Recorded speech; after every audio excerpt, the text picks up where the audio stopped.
Welcome to the channel, everyone. Thank you so much for clicking on this video.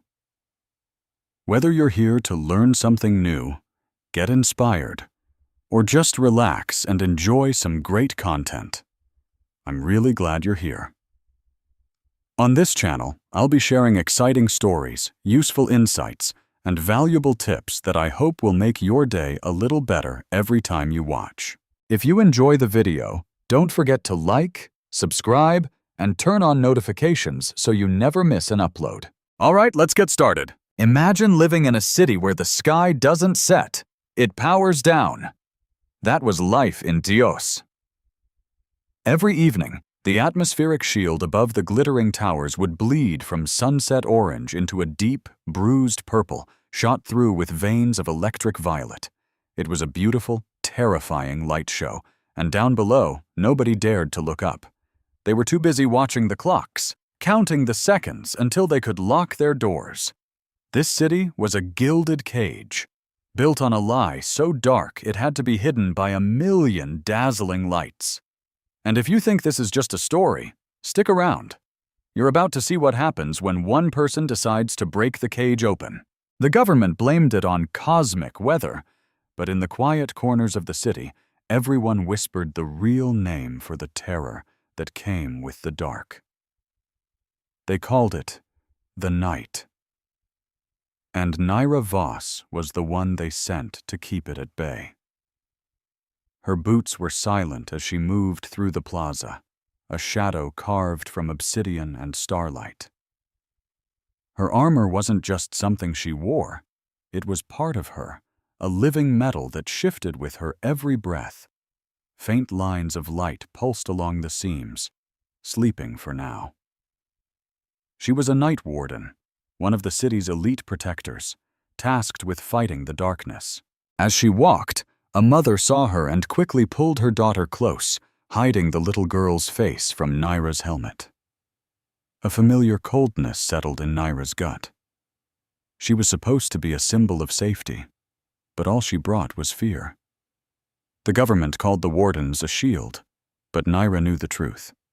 They were the bars of the cage. And her job was to collect the fear that kept everyone in line. Her helmet display was green across the board, all systems normal. But her gut screamed that something was wrong. The city's heartbeat was off. It was too quiet, the kind of quiet that comes right before something shatters. High above her, clinging to the ledge of a monstrous drainpipe, Elias Kane tried to steady his breath. He was human, a strange sight in Zeus, and he looked like he hadn't slept in a week. His worn leather jacket, a relic from a forgotten Earth, smelled faintly of rain and old books, scents that didn't exist in this sterile city. "Just get the shot, Elias," he muttered to himself, leaning out over the edge.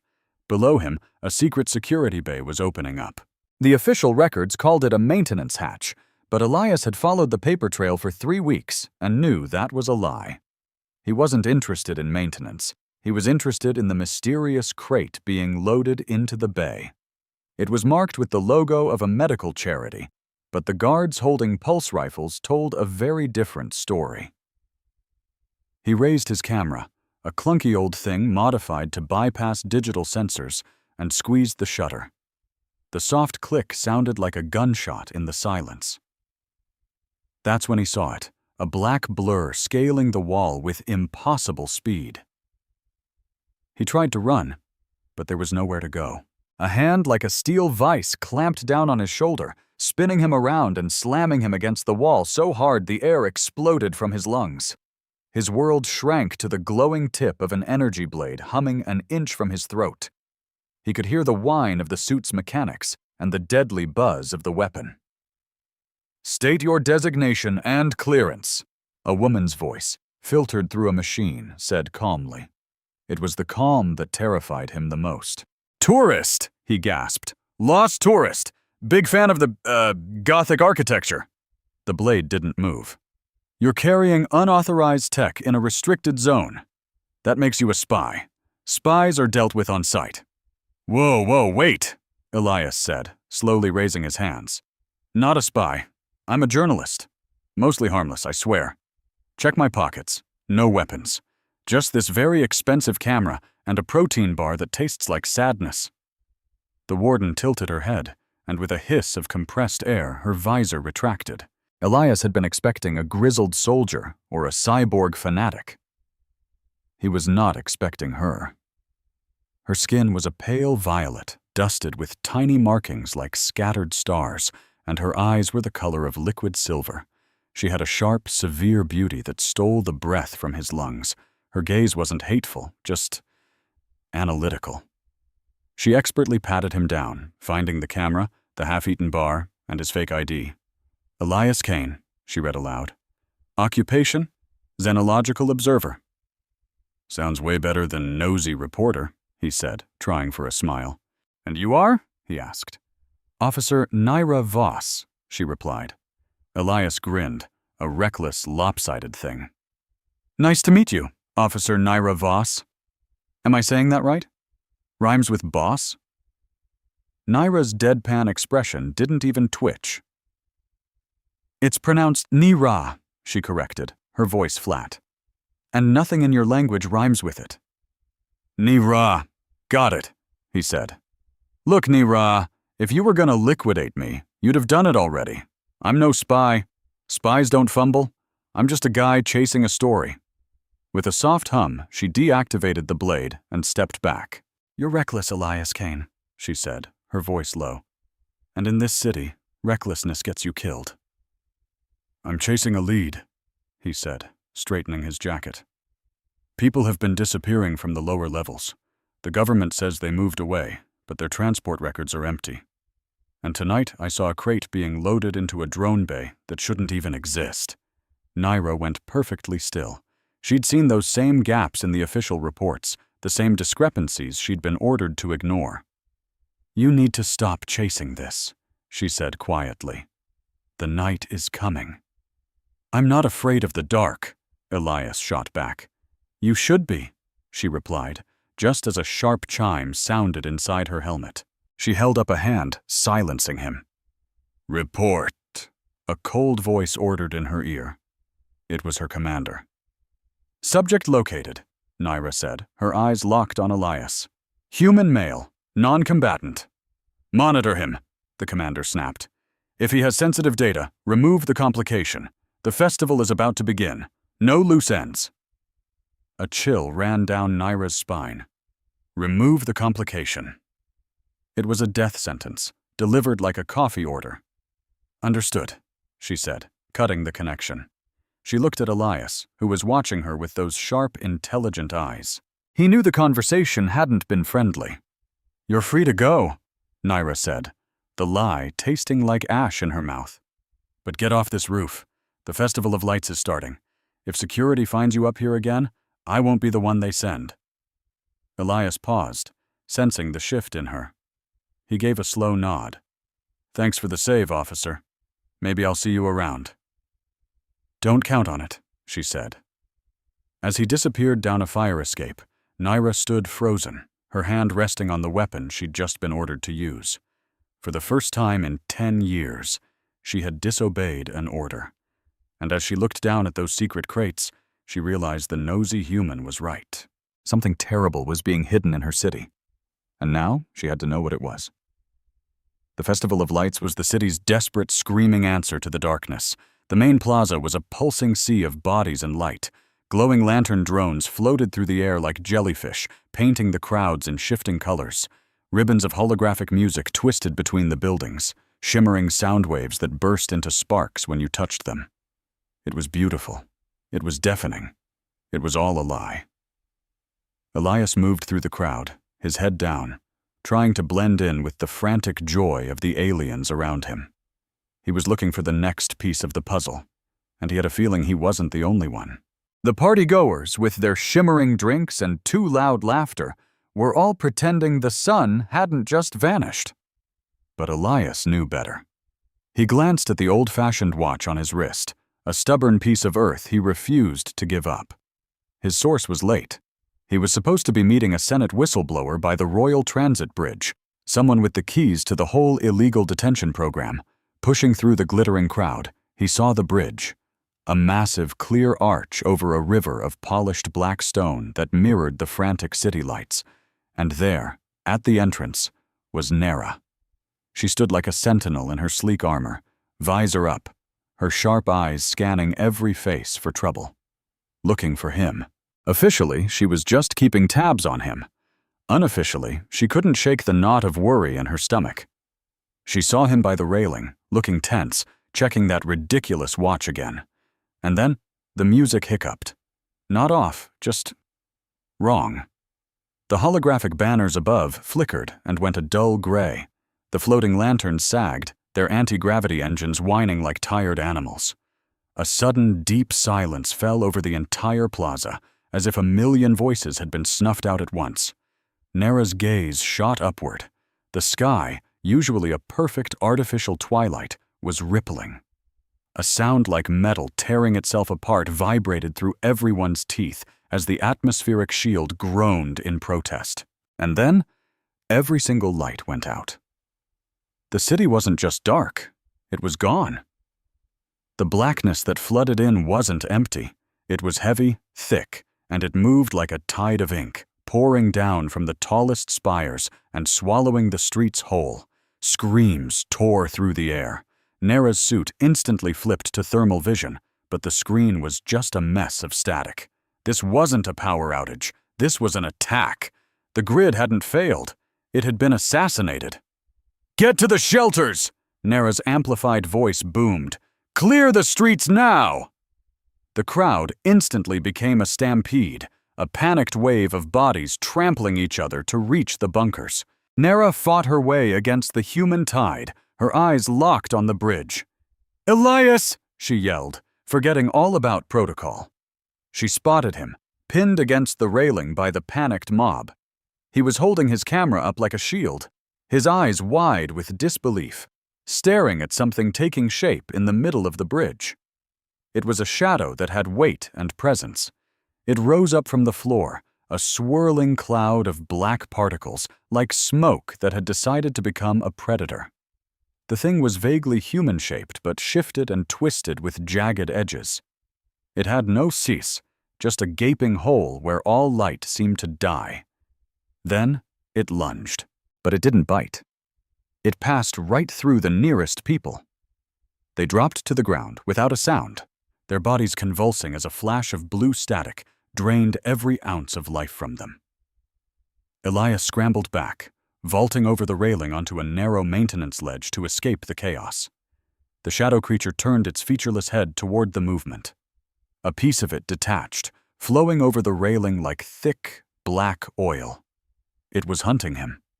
Nera stopped thinking. She fired her thrusters, a short, powerful burst that shot her over the screaming crowd. She landed on the bridge with a solid thud of metal on metal and drew her glowing energy baton. "Run!" she commanded, sprinting toward him.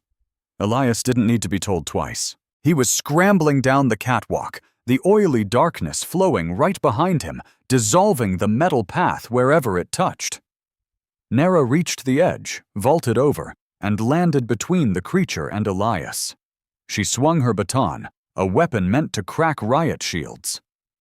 It sliced through the shadow with no resistance at all, but the burst of energy made the creature shriek, a horrible sound of grinding glass. The black swarm pulled back, then whipped a tendril of pure darkness at her. It slammed into her chest plate like a wrecking ball made of absolute zero. Her suit's power plummeted by 40% in a single second. The cold was so intense it burned. She gasped and staggered backward. This isn't just an attack, she thought, her mind racing. This is a weapon. She regained her footing and looked down the catwalk. Elias was trapped. The path ended at a sealed service door. He was fumbling with some kind of bypass tool, but his hands were shaking too much. The shadow was reforming, getting bigger as it fed on the city's dying energy. Nera charged. She grabbed the back of Elias's jacket and threw him toward a small, blast-proof alcove built into the bridge's support pillar. "Get in!" she yelled. She shoved him inside and slammed the heavy metal grate shut, engaging the manual lock. It felt terrifyingly flimsy as the shadow creature slammed against it, making the metal hiss and start to corrode. Nera squeezed into the tiny space, pressing Elias back against the wall. It was cramped and smelled like rust and ozone. Tendrils of black smoke were already leaking through the grate, curling toward them. "My projector!" Nera gasped, messing with a device on her gauntlet. "I have a portable shield." She slammed her palm on the activator. It whined, sputtered with a weak yellow spark, and then died. "Damn it," she hissed. "The darkness. It's draining all the power." Elias stared at the grate. The metal was now glowing red as the shadow ate its way through. "So we're going to die in a utility closet," he said, his voice shaking. "That's just a terrible headline." She looked at him and saw the terror plain on his face, that raw, human fear. Her powered gauntlet was dead. She had one move left. It was forbidden, dangerous, and violated every rule she'd ever sworn to uphold as a Night Warden. But she wasn't going to die here. With a desperate, violent yank, she grabbed Elias by the front of his jacket and pulled him off the wall. "Listen to me," she said, her voice crackling, stripped of its usual electronic filter. "If you want to make it through this night, you need to hold me." Elias just blinked, his mind struggling to process. "What?" "Hold me," she ordered. "Skin against my armor. As close as you can get. Now." Elias stared, the creeping darkness just inches away. "That's your master plan?" he yelled. "We're going to hug the monster to death. Are you serious?" Nera slammed her body into his, pinning him against the cold wall. She explained in a frantic rush, her words tumbling out. "My armor, it runs on a biofield. It needs a rhythm to stabilize. My heartbeat isn't enough to power the emergency barrier now that the grid is down. I need a second pulse. I need to create a loop." She grabbed his hands, forcing them around her waist and pressing his palms flat against the neural connectors on her lower back. The joking vanished from Elias's face. He saw the fear in her silver eyes, and it wasn't the fear of dying. It was fear of what she was asking him to do. He tightened his grip, pulling her flush against him until there was no space left between them. The contact was like grabbing a live wire. Elias gasped. It wasn't just the pressure. As his chest pressed against her armor, he felt a jolt go straight through his nervous system, a current humming with a deep, ancient sorrow. He could feel her heartbeat, not in his ears, but thumping inside his own chest, fast, terrified, but unbelievably strong. Nera let out a shaky breath, her helmet resting against his shoulder. She closed her eyes, reached out with her mind, and found the chaotic, panicked rhythm of his human heart. And she forced her own to sync with it. Thump, thump, thump, thump. The two beats locked into one.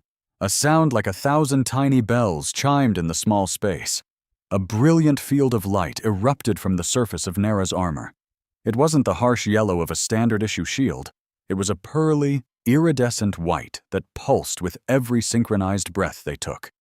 The light expanded, flooding the alcove just as the shadow creature tore through the grate with a roar of static. It lunged for them, hit the iridescent field, and shrieked in agony. The light was burning it, boiling the darkness away into nothing but harmless gray ash. The creature recoiled, unable to break through the living barrier created by two souls pressed together. Inside their circle of light, the world fell silent. Elias could feel Nera trembling against him. The armor that had looked so cold and impenetrable now felt warm, almost like she had a fever. He wasn't just holding a soldier anymore. He was holding a woman who had been alone and cold for a very long time. The armor didn't just share power. It shared feelings. Nera could feel his confusion, his fierce instinct to protect her, and a deep aching loneliness that was a perfect mirror of her own. For 10 years, she'd hidden behind this wall of metal. Now, this stranger, this human, was part of her very being. "Don't let go," she whispered, her voice suddenly small.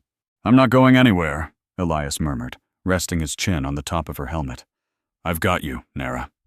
They stood like that for what felt like hours as the dark night prowled the city outside. But inside their small alcove, the light held strong. The darkness was relentless, always searching for a crack in their defense. To keep the shield stable, they had to move as one. "We have to move," Nera said finally, her voice still quiet. "The air in here won't last forever." But she didn't pull away. She couldn't. The moment they broke contact, the light would die, and the shadows would win. They ducked into the service tunnels, moving in a clumsy, desperate shuffle. Elias kept one arm locked tight around her waist, his other hand clamped on her shoulder for balance. Nera had one hand on her weapon, the other pressed flat against his chest, feeling the frantic rhythm of his heart, trying to coax it into a steady beat. It was half an embrace, half a tactical hold. As they moved through the city's forgotten guts, screams echoed from the streets above, horrible, choked-off sounds that made Elias flinch. Every time he flinched, the shimmering shield around them flickered.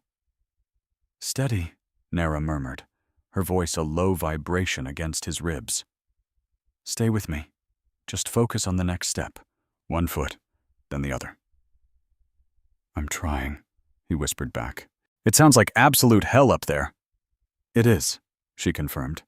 They navigated a maze of dripping pipes and humming, ancient machinery. The closeness was suffocating, but it was the only thing keeping them alive.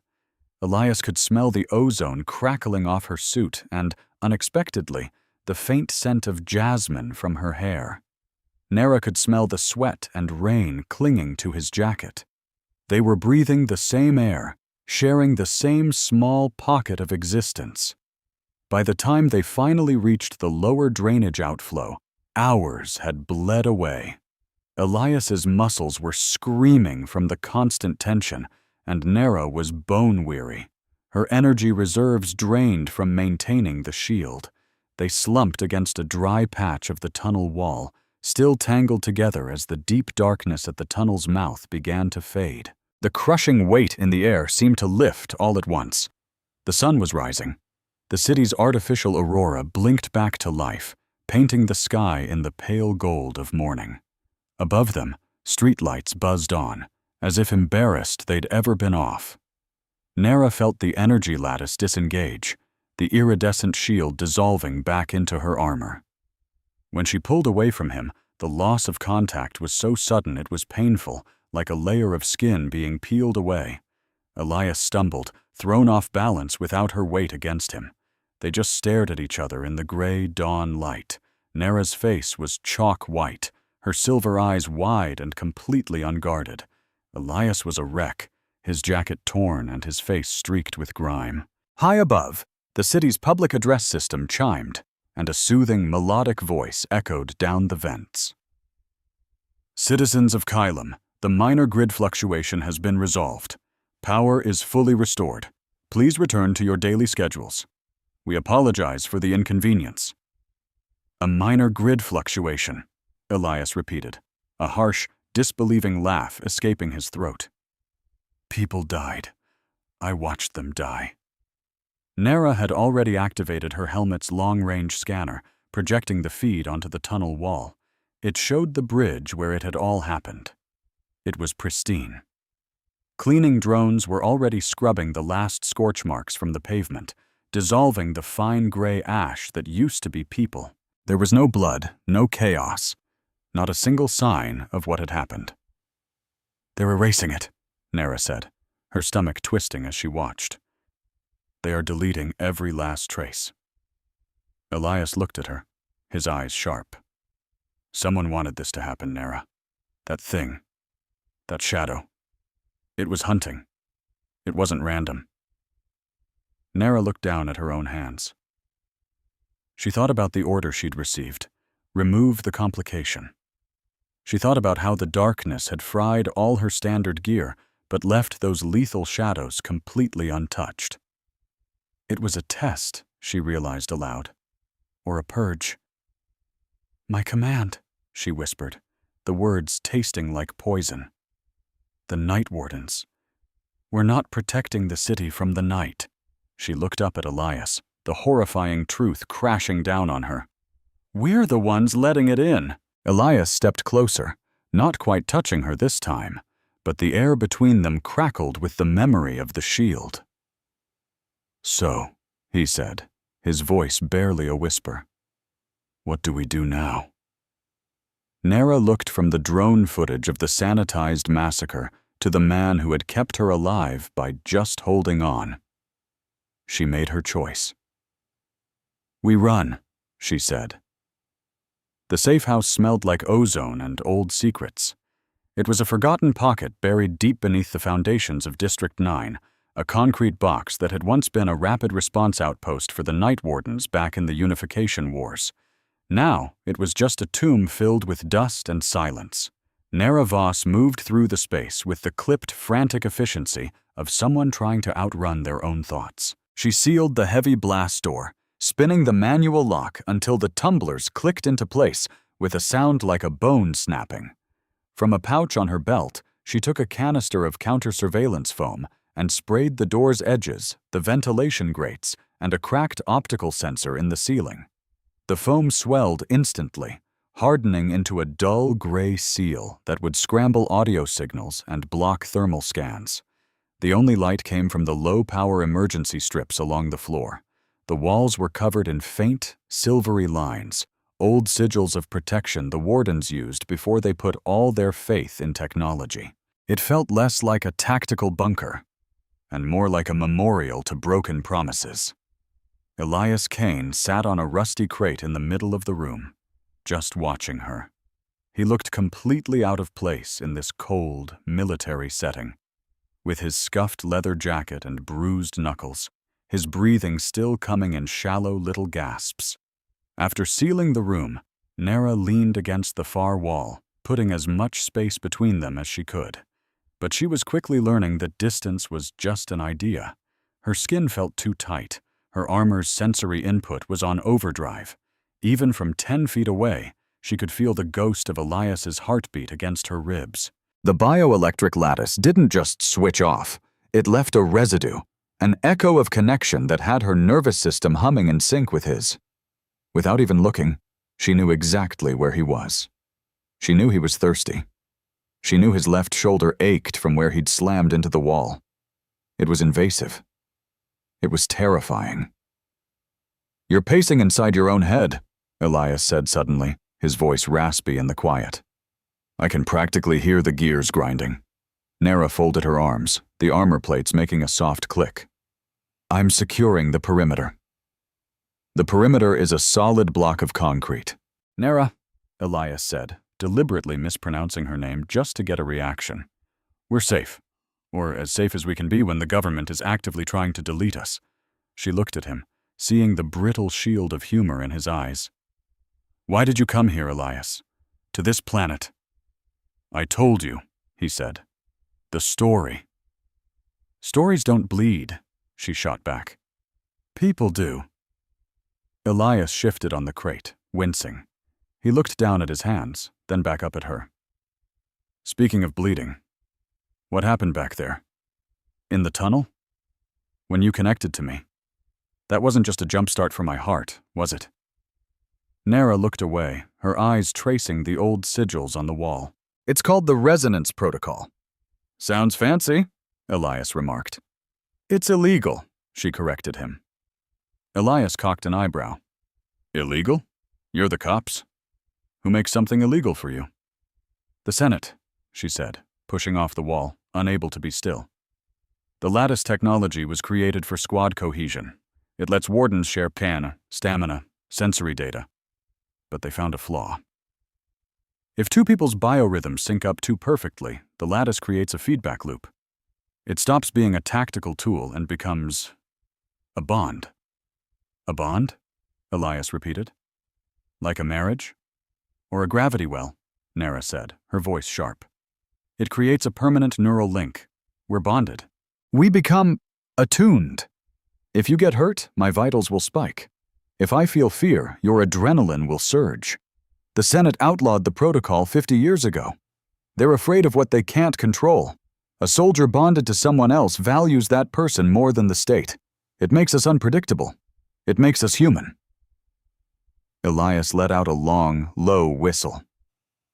"So basically, we just accidentally engaged in some kind of high-tech soul meld because you didn't want my face eaten by shadows." Nara glared at him. "It is not a soul meld. It was a biological imperative for survival. Don't romanticize it."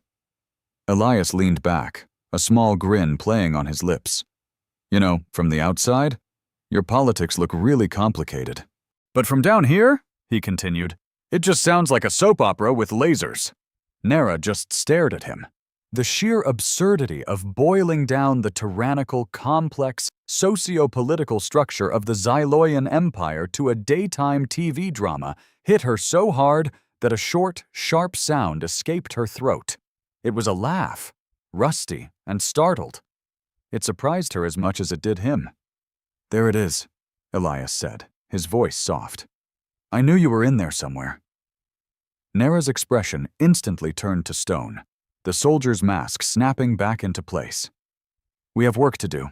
If we stay here, the bond will settle permanently. We need to move." She strode to an equipment locker and pulled out a fresh energy cell for her baton. "We need to find your contact," she said, her voice all business. "If he has proof of this detention program, we can use it for leverage." Elias stood up, his playful mood gone. "The meet was in Sector 12, at the festival grounds. If he wasn't caught in the stampede—" "He'll be there," Nara finished for him. "Or he'll be dead." Sector 12 was a disaster of confetti and shattered glass. The Festival of Lights had ended in a full-blown panic, and the streets were choked with the abandoned remnants of a celebration that had turned into a nightmare. They moved through the shadows, Nara taking the lead with Elias close behind. The city was on a soft lockdown. Drones sliced through the sky above, their searchlights sweeping the streets in lazy hunting arcs. What would you do if the very people sworn to protect you were the monsters hiding in the dark? That's the nightmare Elias found himself in. He and his new, heavily armed bodyguard, Nara, reached the rendezvous point. A quiet little corner tucked behind a hydroponic garden, but it was completely empty. Nara scanned the area with her thermal optics. "Cold," she said.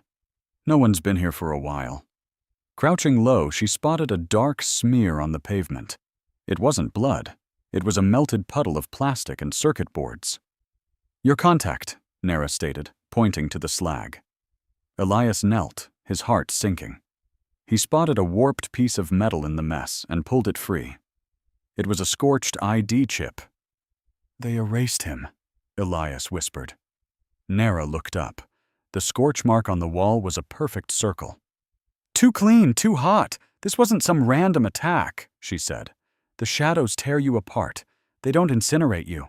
They leave cold spots," she continued. "This is plasma scarring. We're talking military-grade hardware." She stood, her eyes sweeping the alley. "And check out the footprints." Elias squinted. "What footprints?" "Exactly," Nara said. "The ground is covered in dust from all the chaos, but this little spot? It's been swept clean. Someone sanitized the scene. They wanted it to look like he just vanished, but they got sloppy." She pointed to a glint of metal pressed into a soft pipe near the ground. It was a pin, a golden sod with an eye in the middle. "The Senate insignia," Elias breathed. "It's a warning," Nara corrected him. "For anyone who comes looking." Elias's jaw tightened as he stood up. He reached into his jacket and pulled out a thick fold of papers he'd been guarding with his life.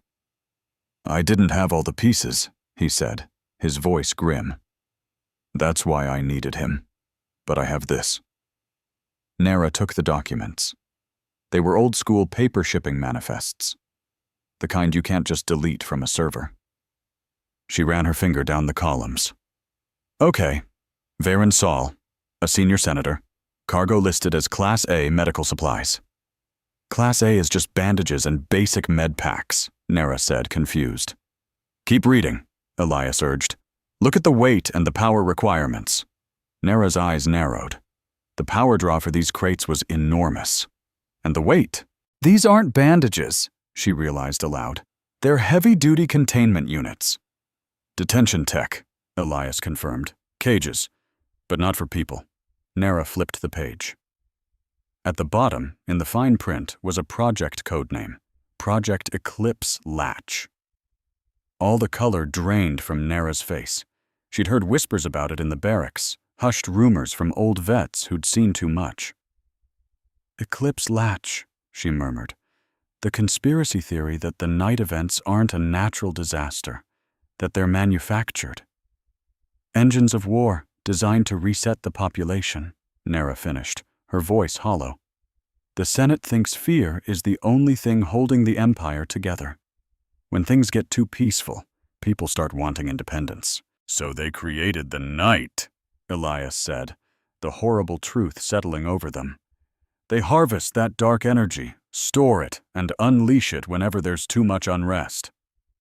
Weaponized nightmares, Nara breathed, and Veyron Saul is the architect. A soft click echoed from the mouth of the alley. Nara spun, instantly shoving Elias behind her as 3 figures blocked the entrance. They were tall and slender, dressed in flowing white coats. Their faces were hidden behind smooth porcelain masks, painted with serene golden smiles. Assassins, Nara hissed. The Senate's cleanup crew. The one in the center tilted its head. Officer Voss, a filtered voice said. You've wandered quite far from your patrol route, and it seems you've picked up a pest. We're leaving, Nara said, her hand dropping to the baton on her hip. The assassin let out an amplified sigh. Regrettable. Then all 3 moved in a blur. Nara wasn't a brawler. She moved like a dancer. She ducked under a kick that whistled past her ear and slammed her baton into the first attacker's knee. The joint shattered with a sickening crunch, but the assassin didn't even scream. It just folded into a combat roll. Elias, get back! Nara yelled, blocking a vibrating blade with her armored forearm. I'm trying, he shouted back, as one of the assassins leaped off a wall and landed right in front of him. The porcelain smile loomed over him as the assassin raised a serrated knife. Elias scrambled backward, tripping over a crate.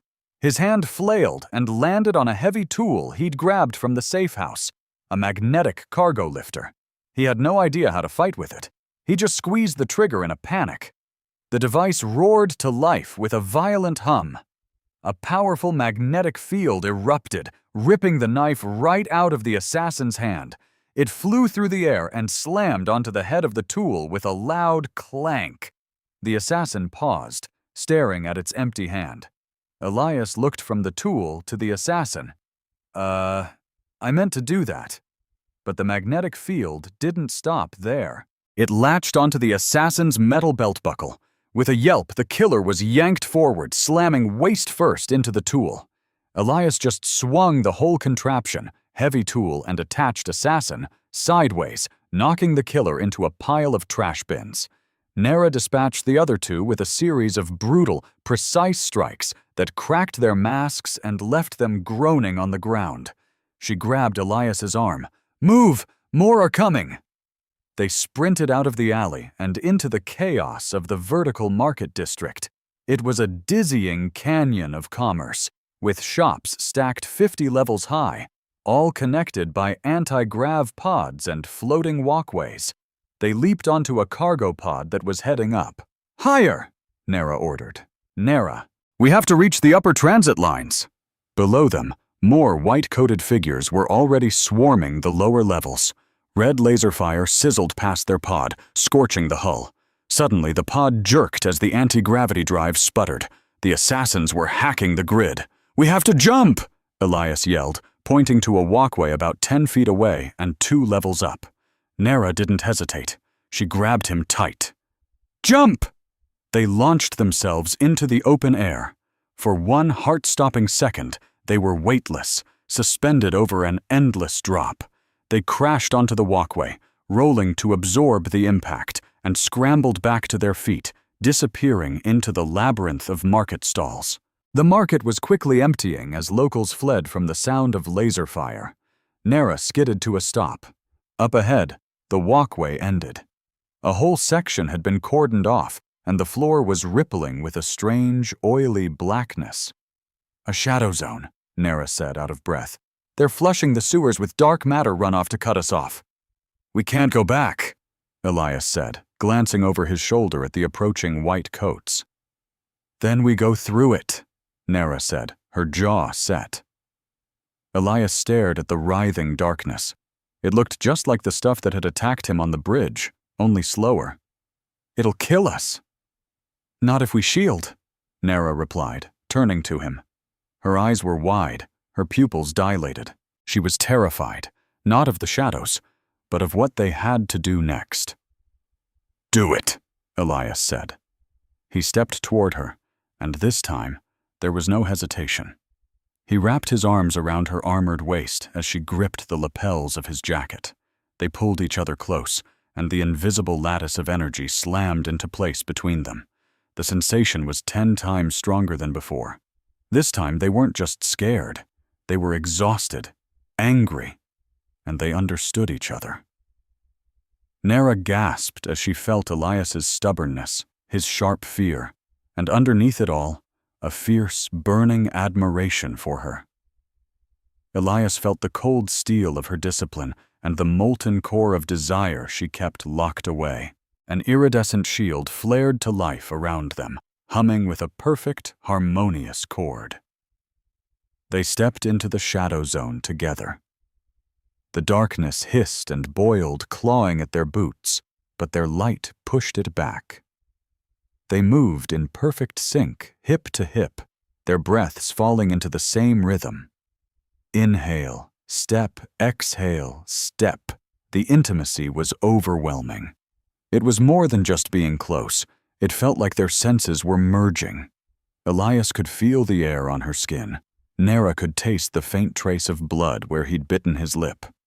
They burst out the other side into a clean service corridor, but they didn't let go. They stood there, chest to chest, as the shield slowly faded, leaving a crackle of static in the air between them. Elias's hands were still on her waist. Nara's were on his chest. She looked up at him, her breathing coming in short, sharp gasps. "You have to stop," she whispered. "Stop what?"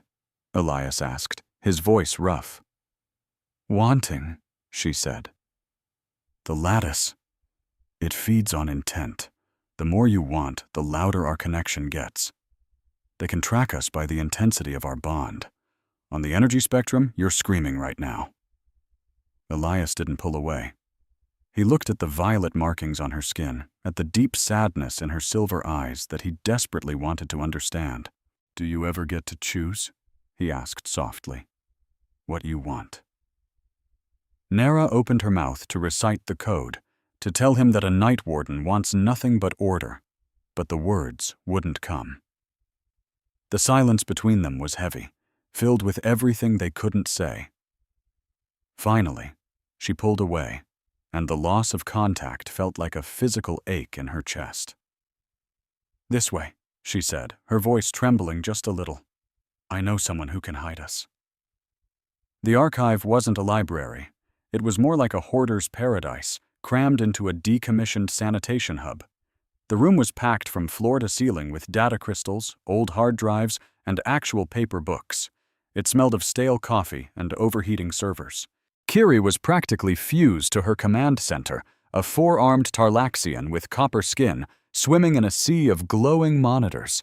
With a headset over one set of ears and fingers flying across 2 keyboards, she didn't even bother to look back. "Well, well," Kiri chirped. "Look what the stasis cat dragged in." A pause. "And it brought a stray." Naira stepped out of the shadows and into the light. "Hello, Kiri." Kiri's chair whipped around, her 4 eyes blinking one after the other. "Naira Voss, the golden girl of the guard. Wow, you look like hell. Your armor's busted, your vitals are all over the place." Kiri took a theatrical sniff of the air, her gaze flicking to Elias and then locking back onto Naira. A slow, dangerous smile spread across her face. "Oh, this is just priceless. You've got yourself a human problem. He's not a problem, Naira said, her voice tight. He's a witness. Honey, he's a walking soul bond, Kiri cackled. I can practically see your neural signatures tangled up from here. You two are lit up like a downtown noodle sign. Elias stepped forward. Nice to meet you too. I'm Elias. I know, Kiri said, tapping a key without looking. Elias Kane, reporter, professional pain in the neck, and currently the most wanted man in this entire sector. So what's the favor? Can you help us? Naira asked. Kiri sighed dramatically and spun back to her screens. Only because you pulled my butt out of that fire on the Mars colony. Fine, give me the files. Elias slid the data chip across the desk. Kiri snatched it and plugged it in. Her fingers danced across the holographic display. Let's see. Boring, standard corruption, embezzlement. Ooh, hello. She froze. What is it? Naira pressed. Kiri brought up a timeline, a graph showing the city's power grid behavior for the last 5 years. These blackouts, Kiri said, tracing a pattern. They're not random. Look at the timing, Elias said, leaning in. Every 42 days, like clockwork, except for the last one. That was moved up. It was scheduled. And check out the authorization stamp, Kiri said, isolating a sliver of code. It's wrapped in a nasty encryption, but I know this syntax anywhere. This order didn't come from the Weather Service. It came from the Royal Security Council. Rune, Naira whispered. Your commander. He's the one signing off on the darkness, Kiri confirmed. But that's not even the worst of it. She tapped another key, and a list of names cascaded down the screen. Project Eclipse has a little subfolder, Asset Disposal. Naira's name was third from the top. Naira Voss. Designation: Bond Risk. Status: Pending termination. Naira just stared. The words were so cold, so clinical. They knew, she breathed, even before tonight. You used the deep network once before, didn't you? Kiri asked softly, all the teasing gone from her voice. 5 years ago. To save that kid during the district floods. Naira nodded numbly. They flagged you then, Kiri said. They've just been waiting for a reason. You're a glitch in their perfect machine, Naira. A weapon that developed a conscience. A hand gently touched her shoulder. It was Elias. We have to go. No, Naira said, her voice shaking. I have to turn myself in. If I surrender, maybe I can testify. Expose Rune before. They won't let you get a single word out, Elias cut in, his tone firm. They'll stick you in a dark cell and tell the world you died of shame. Then what are we supposed to do? Naira shot back, whirling to face him. We have proof, but who's going to listen? The Senate owns the news. They own the courts. We don't need a court, Elias said, a fire lighting in his eyes. We need a stage. He pointed at the screen. When's the next blackout scheduled? Kiri's fingers flew. Originally, it was 3 weeks from now, but with the new timeline. Her eyes widened in horror. Tonight, she whispered. It's tonight, in less than 4 hours. Where? Naira demanded. The target coordinates are the upper spire, the Senate Gala. Elias looked at Naira, his face grim. They're attacking their own party. No, Naira realized with a sickening lurch. The Gala is inside the solarium dome. It's got its own shields. The blackout will hit the district around the spire. The rich and powerful will be sipping champagne behind unbreakable glass, while their servants and security staff outside are completely wiped out. It's a demonstration, Kiri said grimly. A show of force. Look how we protect you. Elias's expression hardened into pure determination. We're going to that party, he said. Naira stared at him like he'd lost his mind. We're fugitives. We can't just walk into the Senate Gala. We're not walking in, Elias said. We're crashing it. We're going to find the master control for Project Eclipse. It has to be there for them to do a live demo. And we're going to take it. And then what? Naira asked, her heart pounding. And then, Elias said, we're going to broadcast the truth on every single screen in this city. We're going to show everyone exactly who has their finger on the trigger. Naira glanced at the spire's schematic. It was a suicide run. The security would be a fortress. The risk was absolute.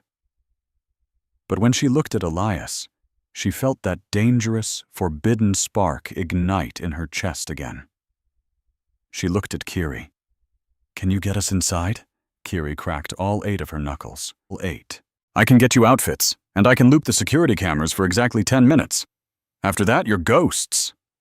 Naira turned back to Elias. If we do this, there's no turning back.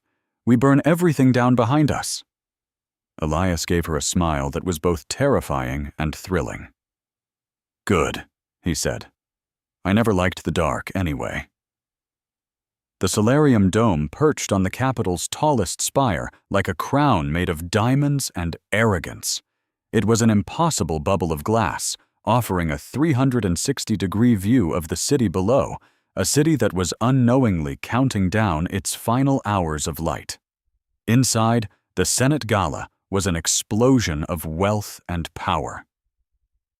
As Naira Voss stepped into the main ballroom for the first time in her life, she felt completely exposed. She wasn't protected by the familiar, heavy shell of her warden armor. Instead, Kiri's contacts had dressed her in a gown of liquid starlight that clung to her like a second skin. It was a deep midnight blue, glittering with tiny, shifting constellations, with a high neck that left her entire back bare, revealing the violet patterns on her skin. She felt naked, a target. Beside her, Elias Kane fidgeted with the collar of his borrowed tuxedo, a stiff, formal garment made of shimmering silk. A tiny translation node was stuck to his throat, humming softly. Stop messing with it, Naira murmured, barely moving her lips. You look fine. I feel like a prize poodle, Elias muttered back, forcing a smile at a passing official. And I'm pretty sure these shoes are plotting to amputate my feet. Is it a rule that fancy clothes have to be painful? It's a universal law, Naira replied. Now focus. Kiri's camera loop starts now. We have 10 minutes to get near the royal dais and find the entrance to the control vault. They melted into the glittering crowd. The room was a who's who of the empire's corrupt elite.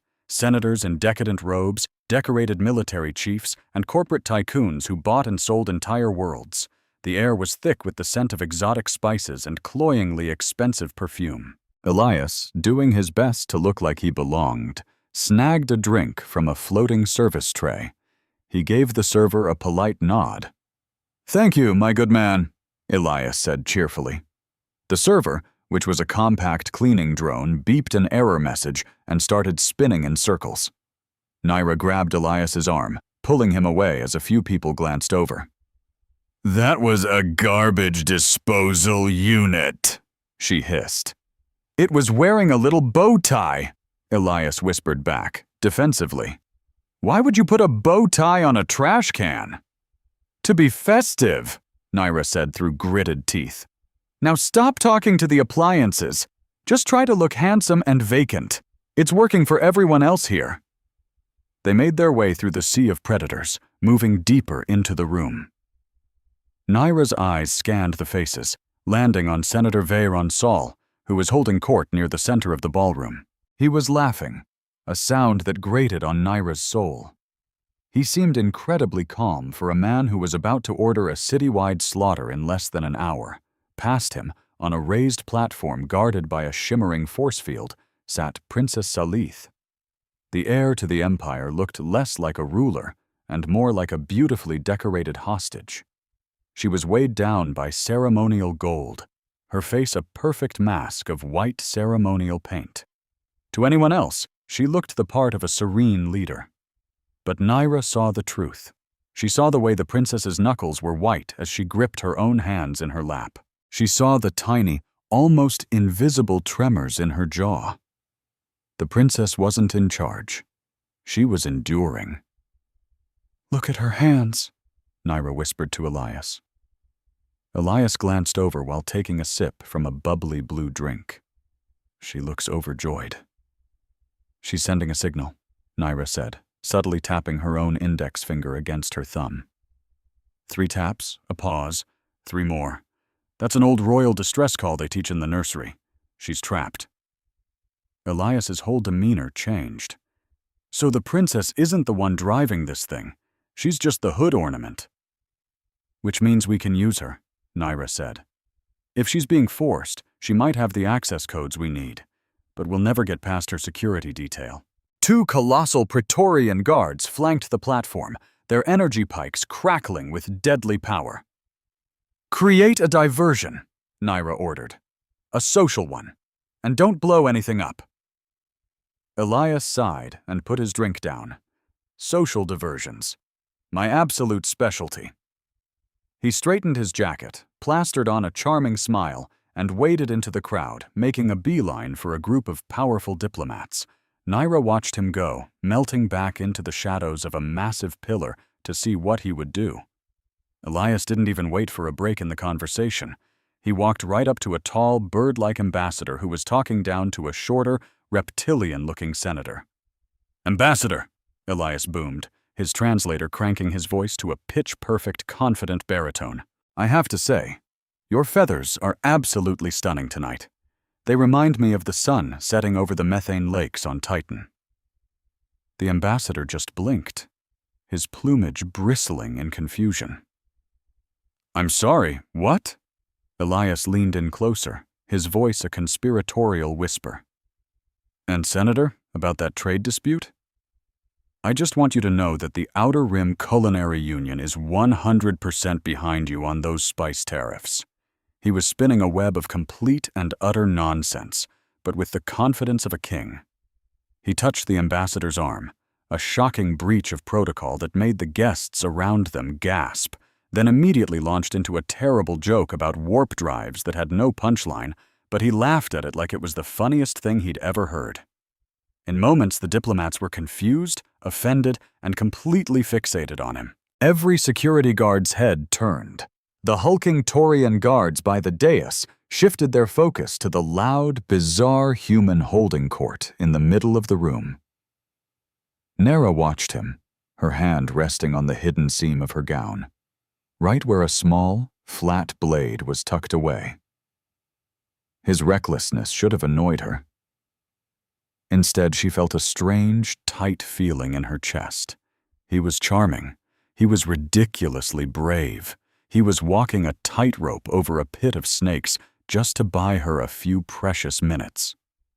Just then, a female senator with skin like polished gemstones glided up to Elias, placing a hand on his chest, her fascination with the exotic human obvious. Elias didn't flinch. He just smiled at her, tilting his head in a way Naira knew all too well. It was the exact same disarming look he gave her. A sharp hot spike of jealousy pierced right through Naira's years of training. It was illogical, it was unprofessional, and it was, without a doubt, the bond between them pouring gasoline on her emotions. Beneath her skin, the lattice flared silently, reacting to the surge of possessiveness. She clenched her jaw, shoving the feeling back down. "Focus, Voss." With every eye in the room glued to Elias's chaotic performance, Naira slipped past the velvet rope. She moved with the silent grace of a shadow, sliding behind the massive tapestry that hung behind the throne. There it was, the access panel, cleverly disguised as a piece of decorative inlay. From her hair, she pulled what looked like an ornate pin. Kyr's custom decryption tool. She jammed it into the hidden slot. The panel hissed open. Access granted. She sent Elias the signal with a single, subtle tap on her earpiece. Mid-sentence about the superiority of Earth coffee, Elias suddenly clutched his stomach. "Oh my," he announced to the room. "The spice tariffs. I think they're disagreeing with me. I must get some air." He gracefully untangled himself from the baffled senator's grasp and stumbled toward a side exit, disappearing behind the heavy velvet curtains where Naira was waiting. The second the curtain fell, the party's roar faded to a dull hum. They were in a narrow service corridor, lit only by dim blue light strips. Elias sagged against the wall, letting out a shaky breath. "I'm pretty sure I just accidentally proposed to a mining conglomerate." You looked like you were having fun, Nara said, her voice much sharper than she meant it to be. Elias glanced at her, surprised by her tone. I was working. That woman had hands like ice tongs. Nara turned her back to him, starting to key the sequence into the hidden door. You're a very convincing liar. Elias moved closer. Through the bond, he could feel her mood like a wave of heat, the prickly sting of her annoyance, but underneath it, something softer, more fragile. He reached out, his hand hovering just above her waist without actually touching her. Hey, Nara. Look at me. Nara froze, her fingers hovering over the keypad. She slowly turned her head. I wasn't playing around out there, Elias said softly. That was just noise. This, he gestured to the small, dark space separating them. This is the only thing that's real right now. And I'm not playing the hero. I'm picking a side. I'm picking you. Nara just stared at him. The bond between them hummed, a low, resonant frequency she could feel in her teeth. His sincerity washed over her like a warm wave, breaking down her defenses. She took a step toward him. He closed the remaining distance. They were standing barely an inch apart now. Nara's hands came up to his waist to steady herself. Elias's hands rose to cup her face, his thumbs gently tracing her cheekbones. They didn't kiss. They didn't have to. The air between them crackled with so much energy, it felt like a storm was about to break. Nara's breath caught in her throat. Her eyes flicked down to his lips, then back up to his eyes. The desire was a physical weight in her chest, but buried beneath it was fear.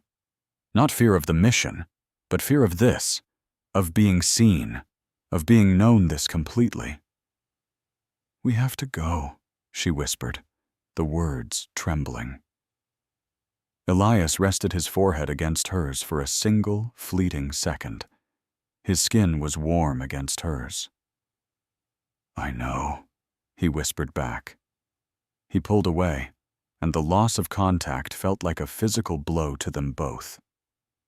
Nara took a sharp breath, centered herself, and pressed the final key. The wall slid open. They stepped out of the corridor and into the darkness beneath the gala. The control vault wasn't a room. It was a massive cavern carved from the building's foundations. The air was freezing, super-cooled to prevent the colossal servers from melting down, and in the center of the cavern floated the darkness engine. It was a terrifying machine, a spinning gyroscope of black metal suspended in a magnetic field. Trapped inside it was a singularity of pure night, a literal hole in the fabric of reality. It bled shadows that dripped onto the floor and scurried away like insects. The entire floor of the vault was a moat of this crawling, living darkness. Nara stopped them at the edge of the platform. We can't walk on that. It will strip the flesh from our bones. Elias stared at the swirling shadows, which seemed to undulate and reach toward the light from the doorway. We've done this before, Elias said. Nara shook her head. Not like this. That was a defensive pulse. This requires full immersion. We have to walk through it. We need a complete synchronization. She turned to face him, the fear back in her eyes, sharp and clear.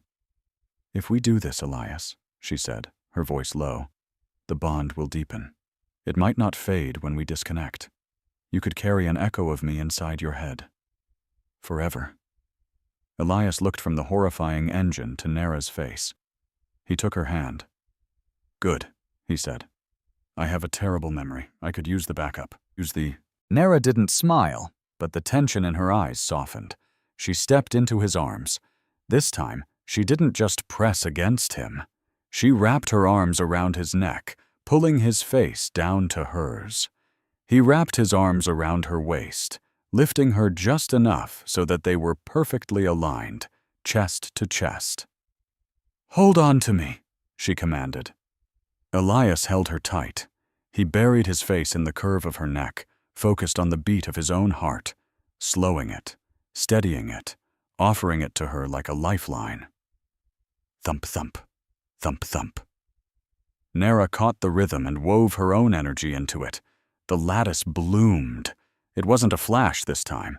It was a sunrise, A sphere of brilliant, white-gold light erupted from their joined bodies, expanding in a solid, silent wave. The crawling shadows on the floor hissed and vaporized, burned away by the pure intensity of their connection. They stepped off the platform together. They walked through the valley of the shadow of death, and they were the light. Elias kept his eyes shut, trusting Nera completely to guide their steps. He could feel her muscles move as if they were his own. He felt the sharp clarity of her tactical mind layered over his own thoughts. He felt her deep love for her city, her burning hatred for its corruption, and her terrifying, overwhelming need for him. They reached the central console. Nera kept one arm locked around Elias, maintaining contact while her free hand flew across the terminal. The light shield around them flickered but held strong. She slid the data key into the port. "Accessing Eclipse Latchmaster Protocol," she said, her voice sounding layered and strange, echoing with the power flowing through them. The screen flashed green. Authorization accepted. She grabbed the master cipher, a physical drive that looked like a cylinder of polished obsidian. "Got it," she said. Instantly, the entire room flooded with red light. Sirens blared, a physical wall of sound that shattered the quiet intimacy of their bond. Massive blast doors slammed shut, sealing every exit. They were trapped. The main monitor above the console flickered on. A face appeared. It was Commander Rune. He was sitting in a comfortable control room, looking utterly bored. He wasn't panicking. He was taking notes. "Excellent!" Rune's voice boomed through the vault's speakers, calm and detached. "The output readings are completely off the charts. I told the Senate the human variable showed promise. But this is exceptional." Nera stared up at the screen, her arms still clamped around Elias. "You knew?" "Of course I knew, Voss," Rune said. "You're a night warden. You don't take a breath without me knowing the oxygen count. I let you run. I let you find the human. I needed to test the absolute limits of the lattice with an emotional catalyst. Fear is a decent fuel, but love is a nuclear reactor." He leaned forward, his face filling the massive screen. "You've just proven the concept. The darkness engine can be stabilized by a bonded pair. We can use this to create a permanent shield for the city, controlled by bonded wardens. You have just handed us the key to eternal martial law." Nera felt a wave of nausea. She thought she was fighting the system. She was nothing more than a lab rat. "Now," Rune said, "complete the test." A panel slid open in the wall beside them. A single pulse pistol glided out on a tray. "Eliminate the catalyst," Rune ordered. "Kill the human." Nera froze.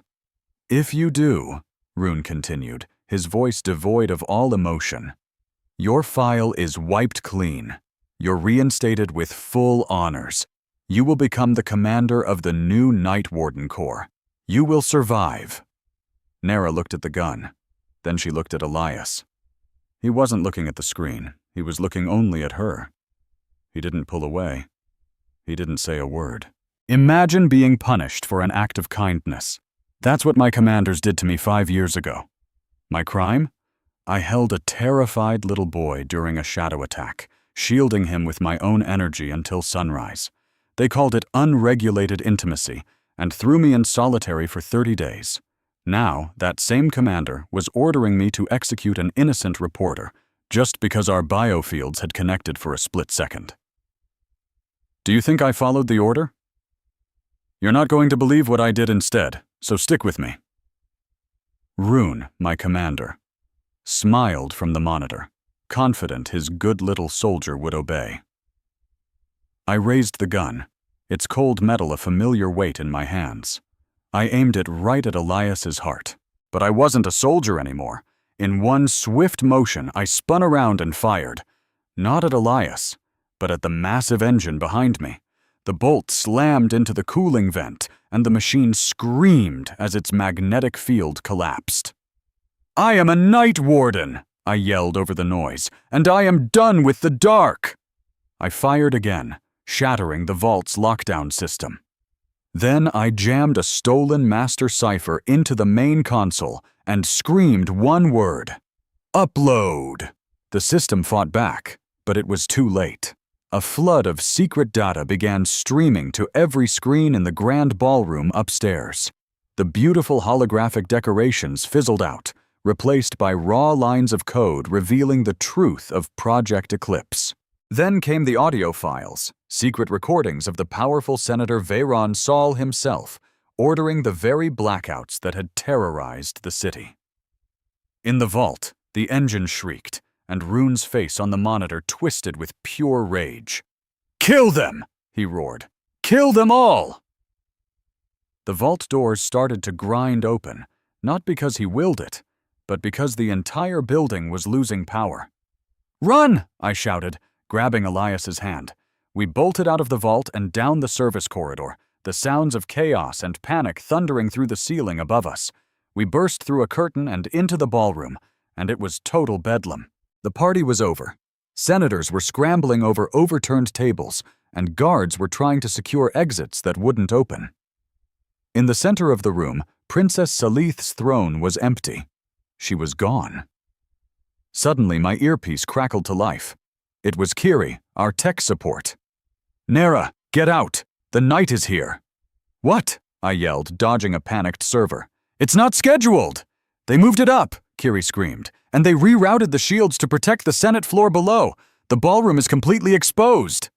I looked up at the giant glass dome. The invisible energy shield that protected us flickered and died. And then, the sky fell in. The darkness didn't creep in this time. It crashed down like a tidal wave, passing right through the glass. The lights went out instantly, and the only thing you could see were the muzzle flashes from the guards' rifles. The screams were horrifying. Shadow creatures like spiders made of pure smoke dropped from the ceiling onto the terrified guests. I saw Senator Veyron, the man behind it all, screaming as a shadow wrapped around his legs and dragged him into nothingness. "Elias!"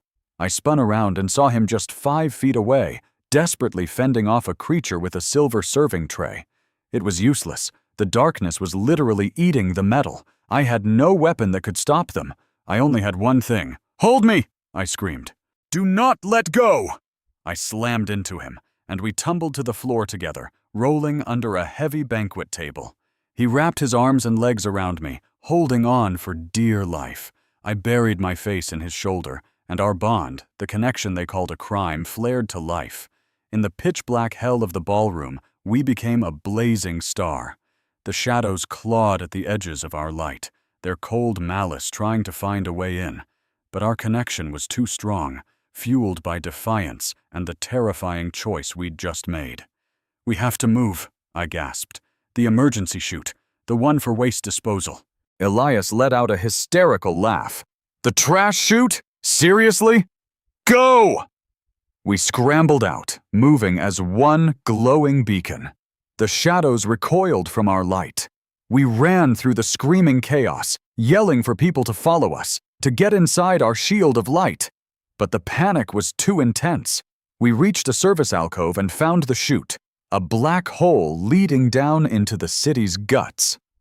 I took one last look back at the ballroom. It was gone, replaced by a swirling vortex of black. "Jump!" I yelled, and we threw ourselves in, plummeting into the darkness.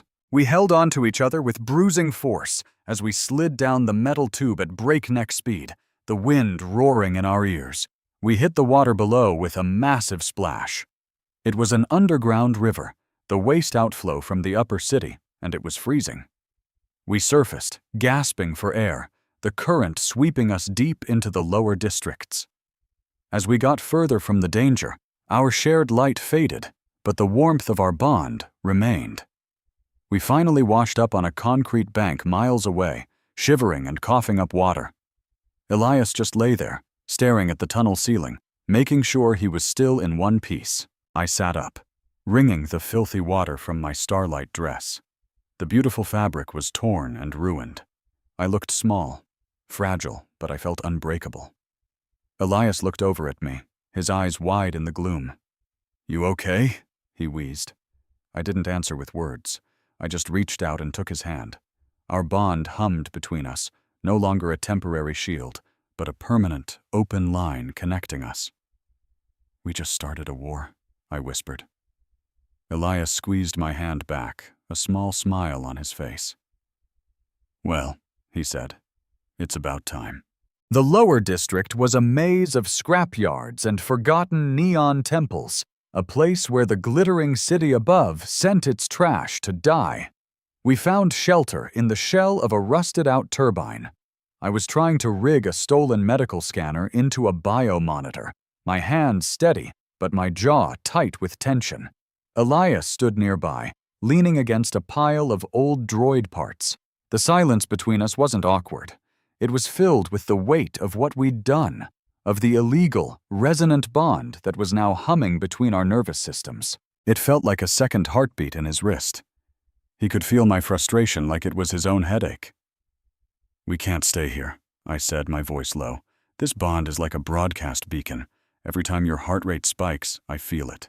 Every time I get angry, you probably taste metal. Any tracker in the city could follow it." Elias crossed his arms. "So what's the plan? We split up?" I finally looked up at him, my eyes hard. "It would be safer for you. I'm the one they want. You were just a mistake I made along the way." He immediately pushed off the junk pile and crouched down in front of me, meeting my gaze. "Don't you dare rewrite history, Nara," he said firmly. "I was there. I saw you make a choice, not a mistake." I looked away, staring at a puddle of oil. "You don't get it. For the Night Wardens, what we have is a crime. They taught us that connection is a weakness, a blind spot where our loyalty to the state is supposed to be. They punished me for shielding that child because they said I allowed my biofield to imprint on a chaotic element. They punished me for being human. You are not a weapon," Elias said softly, seeing the cracks in my armor. "And you're not a malfunction." He reached out and covered my hand with his. A jolt of warmth shot up my arm.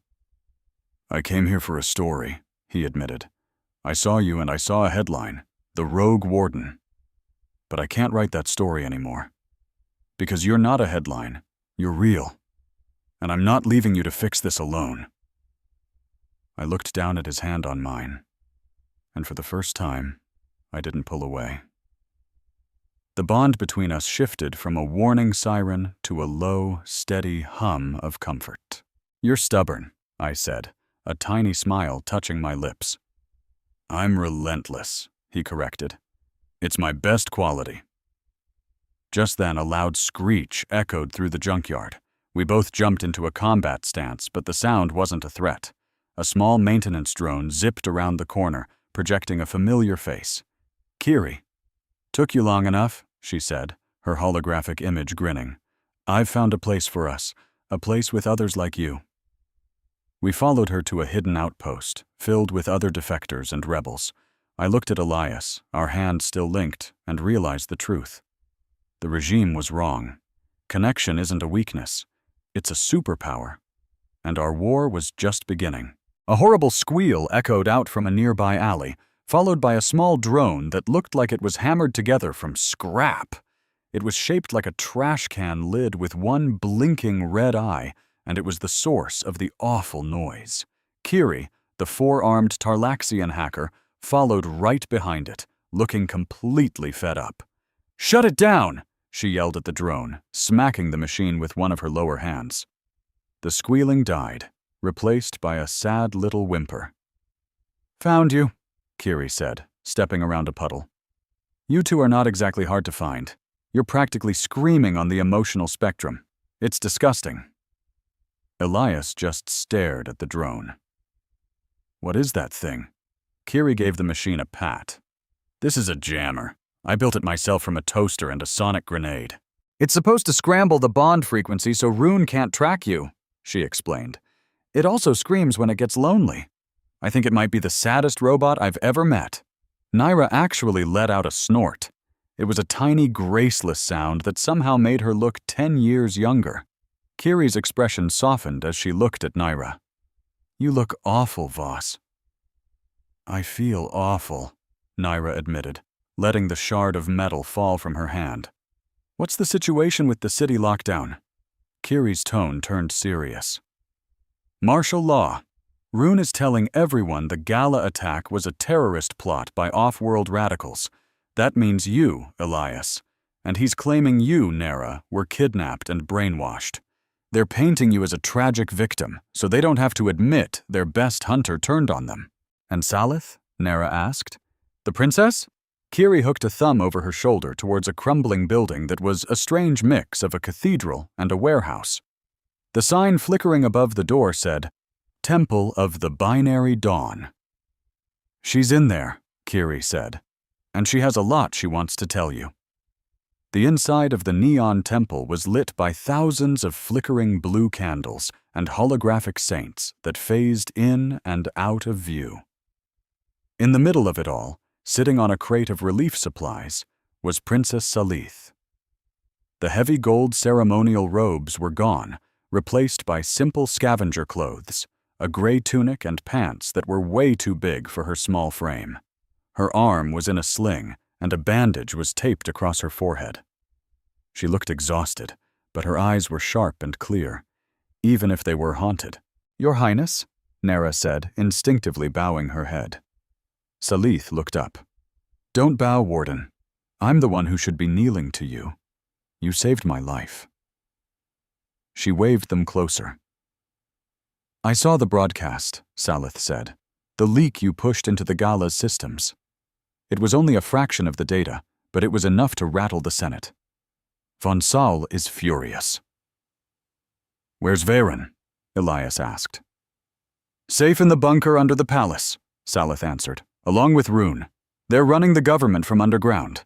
They've declared a state of eternal vigilance. It's a coup, Nara said. No, Salith corrected her. It's the endgame. The princess got to her feet, wincing as she moved her injured arm. You wanted to know why they're doing this, why they would slaughter their own people. It isn't just about power. It's about fear. The ruling coalition has access to secret data, projections that show the empire is on the brink of economic collapse. Resources are running out. Multiple systems are about to revolt.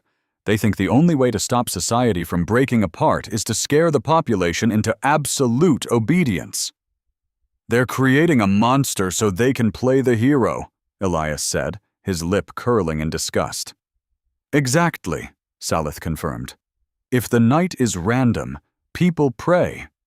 But if the night is a weapon, people obey the hand that wields it. They plan to use Eclipse Latch to target any district that shows the slightest hint of dissent. They'll wipe out the opposition, city by city, until only the loyal are left, Salith finished. Nara's hands balled into tight fists. We destroyed the vault. We broke the darkness engine.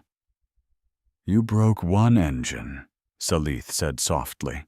That was just a local generator. The real source, the satellite array that controls the entire global atmospheric shield, is in orbit. She pointed to a map projected on a dusty table. There's an orbital relay station, the Apex Link. It handles the master synchronization for the whole planet's grid. If you can get to it, you can manually override the blackout protocols. You could lock Rune out of the system for good. How are we supposed to get there? Naira asked. The spaceports are on total lockdown. There's another way, Salith said. The royal route. She traced a line on the map that plunged deep underground, below the sewers and the city's old foundations, leading to a forgotten launch silo out in the Badlands. My ancestors built it during the First War, Salith explained. A private escape route just for the royal family. It hasn't been used in 200 years.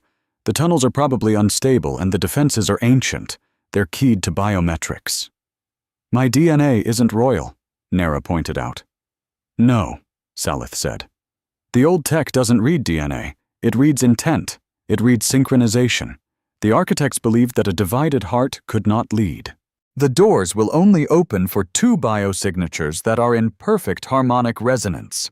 She looked from Naira to Elias. You two are the only ones who can open the way. Elias glanced at Naira.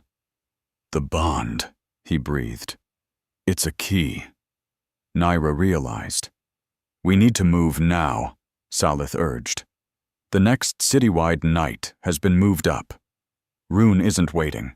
He's planning to drop the shield over the entire hemisphere in 6 hours to force you out. 6 hours? Elias said. That's impossible. We have bikes, Kiri interrupted. Everyone turned to look at her. What? Kiri said, shrugging her upper shoulders.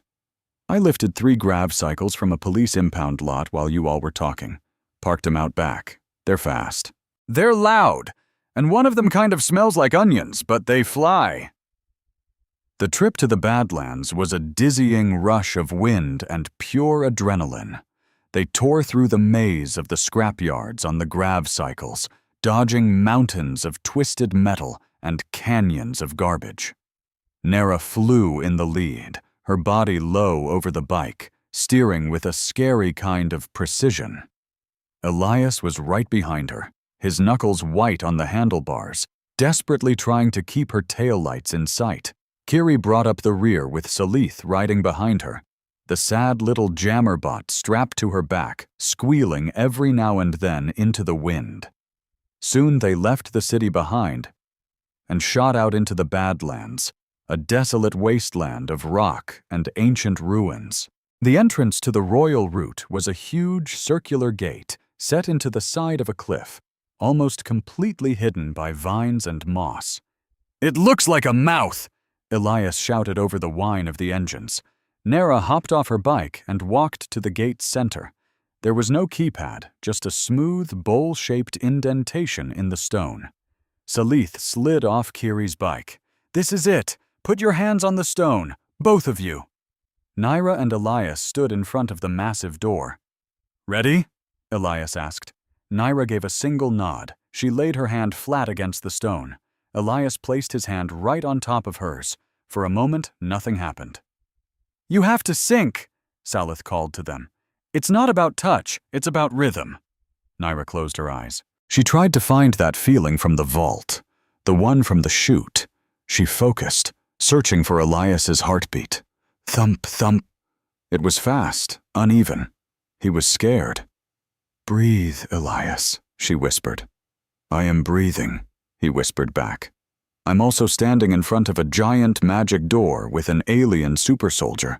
It's a lot to take in. Nara shifted her hand, weaving her fingers through his. She pressed her palm flat against his, skin to skin, pulse to pulse. Focus on me, she said softly.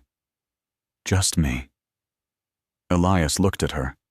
He saw a smudge of dirt on her cheek, the way the faint light caught in her eyelashes. He stopped thinking about the mission, and for a second, he just thought about her. His heart rate slowed, falling into step with hers. The stone under their hands began to grow warm. A low humming sound vibrated up from the ground. Thin lines of blue light sparked to life on the door, spiraling out from their joined hands. With a deep groan of shifting earth, massive stone gears began to turn. The door split down the middle and slid open. Show-offs, Kiri grumbled. They ditched the bikes and went in on foot. The tunnels were enormous, cylindrical tubes lined with panels that glowed with a soft, breathing light. The air was stale and cold. As they moved deeper, the tunnel itself started to change. The gravity would flicker. One moment, their feet felt like lead. The next, they were almost floating, their boots barely touching the floor. It's the old generators, Salith said. They're failing. We have to hurry. They finally reached a central chamber, a huge spherical room with tunnels leading off in every direction. A suspended bridge rotated slowly in the center of the room. Without warning, all the lights in the tunnel flashed red. A high-pitched ping echoed all around them. Kiri scrambled to pull the jammer off her back. It was smoking. The jammer! Kiri yelled. It's fried! Nara spun around. The bond, opening the door, must have sent out a location ping. From the tunnel they'd just come from, a sleek black dropship screamed into view. It didn't bother to land. It just hovered there, its cannons locking onto them. Rune! Naira shouted. Run! They sprinted for the rotating bridge. The dropship opened fire, laser blasts scorching the metal floor right at their heels. Rune's voice boomed from the ship's speakers. "You can't outrun your own nature, Voss! You are a beacon!" The bridge shuddered violently. An explosion ripped through the tunnel, shredding the stabilizer gears. Gravity gave out completely. The entire room flipped. The floor became the ceiling became a wall. Elias, who had been running for the far exit, was thrown into the air. He tumbled through the zero gravity, drifting helplessly toward the dropship's massive intake fans. "Elias!" Nera screamed. She didn't go for a weapon. She lunged for the wall, slamming her magnetic boots, the only piece of armor she'd managed to salvage, onto the surface. Anchored to the new floor above the chaos, she reached down. "Elias, grab my hand!" He was slipping away from her, his fingertips just barely brushing against hers as he drifted into the void. But Nera refused to let him go. She didn't give a damn if their enemy, Run, saw what she was about to do. She didn't care if the entire galaxy was watching. Channeling every ounce of her desperate need into their connection, she sent a single thought down the bond. "Come back!" A crackling field of bioelectric energy flared from her hand, like a phantom grappling hook, snagging Elias's own energy field and yanking him across the zero-gravity vacuum. He slammed into her, his hand slapping into hers as she pulled him down to the solid surface beside her, his arms instinctively wrapping around her waist to anchor himself. He gasped. "Thanks for the lift." Nera wasn't smiling. She immediately started pulling him toward the exit hatch, where Kier and Salith were already clinging to a ladder. They had just scrambled through when the enemy ship fired a missile straight into the chamber. The resulting explosion sealed the tunnel behind them, burying the room under tons of rock. They all collapsed in a heap in the next corridor, where thankfully the gravity was stable. They were alive, but utterly trapped. "This is a dead end," Kiri said, her eyes glued to her data pad. "It leads to the sealed archives. The launch silo is on the other side of this." Salith pointed a shaky finger toward a massive, seamless wall of obsidian. "There's a door." It looked just like the first one they'd passed, but smaller, more personal. "This one requires a higher level of synchronization," Salith explained, her voice trembling. "The first door was just for entry," she continued. "This door leads to the inner sanctum. It demands total, perfect resonance." Nera stared at the door, but she could hear the scraping sounds of Run's forces already drilling through the rubble behind them. "We have minutes, maybe less," Nera said, turning to Elias.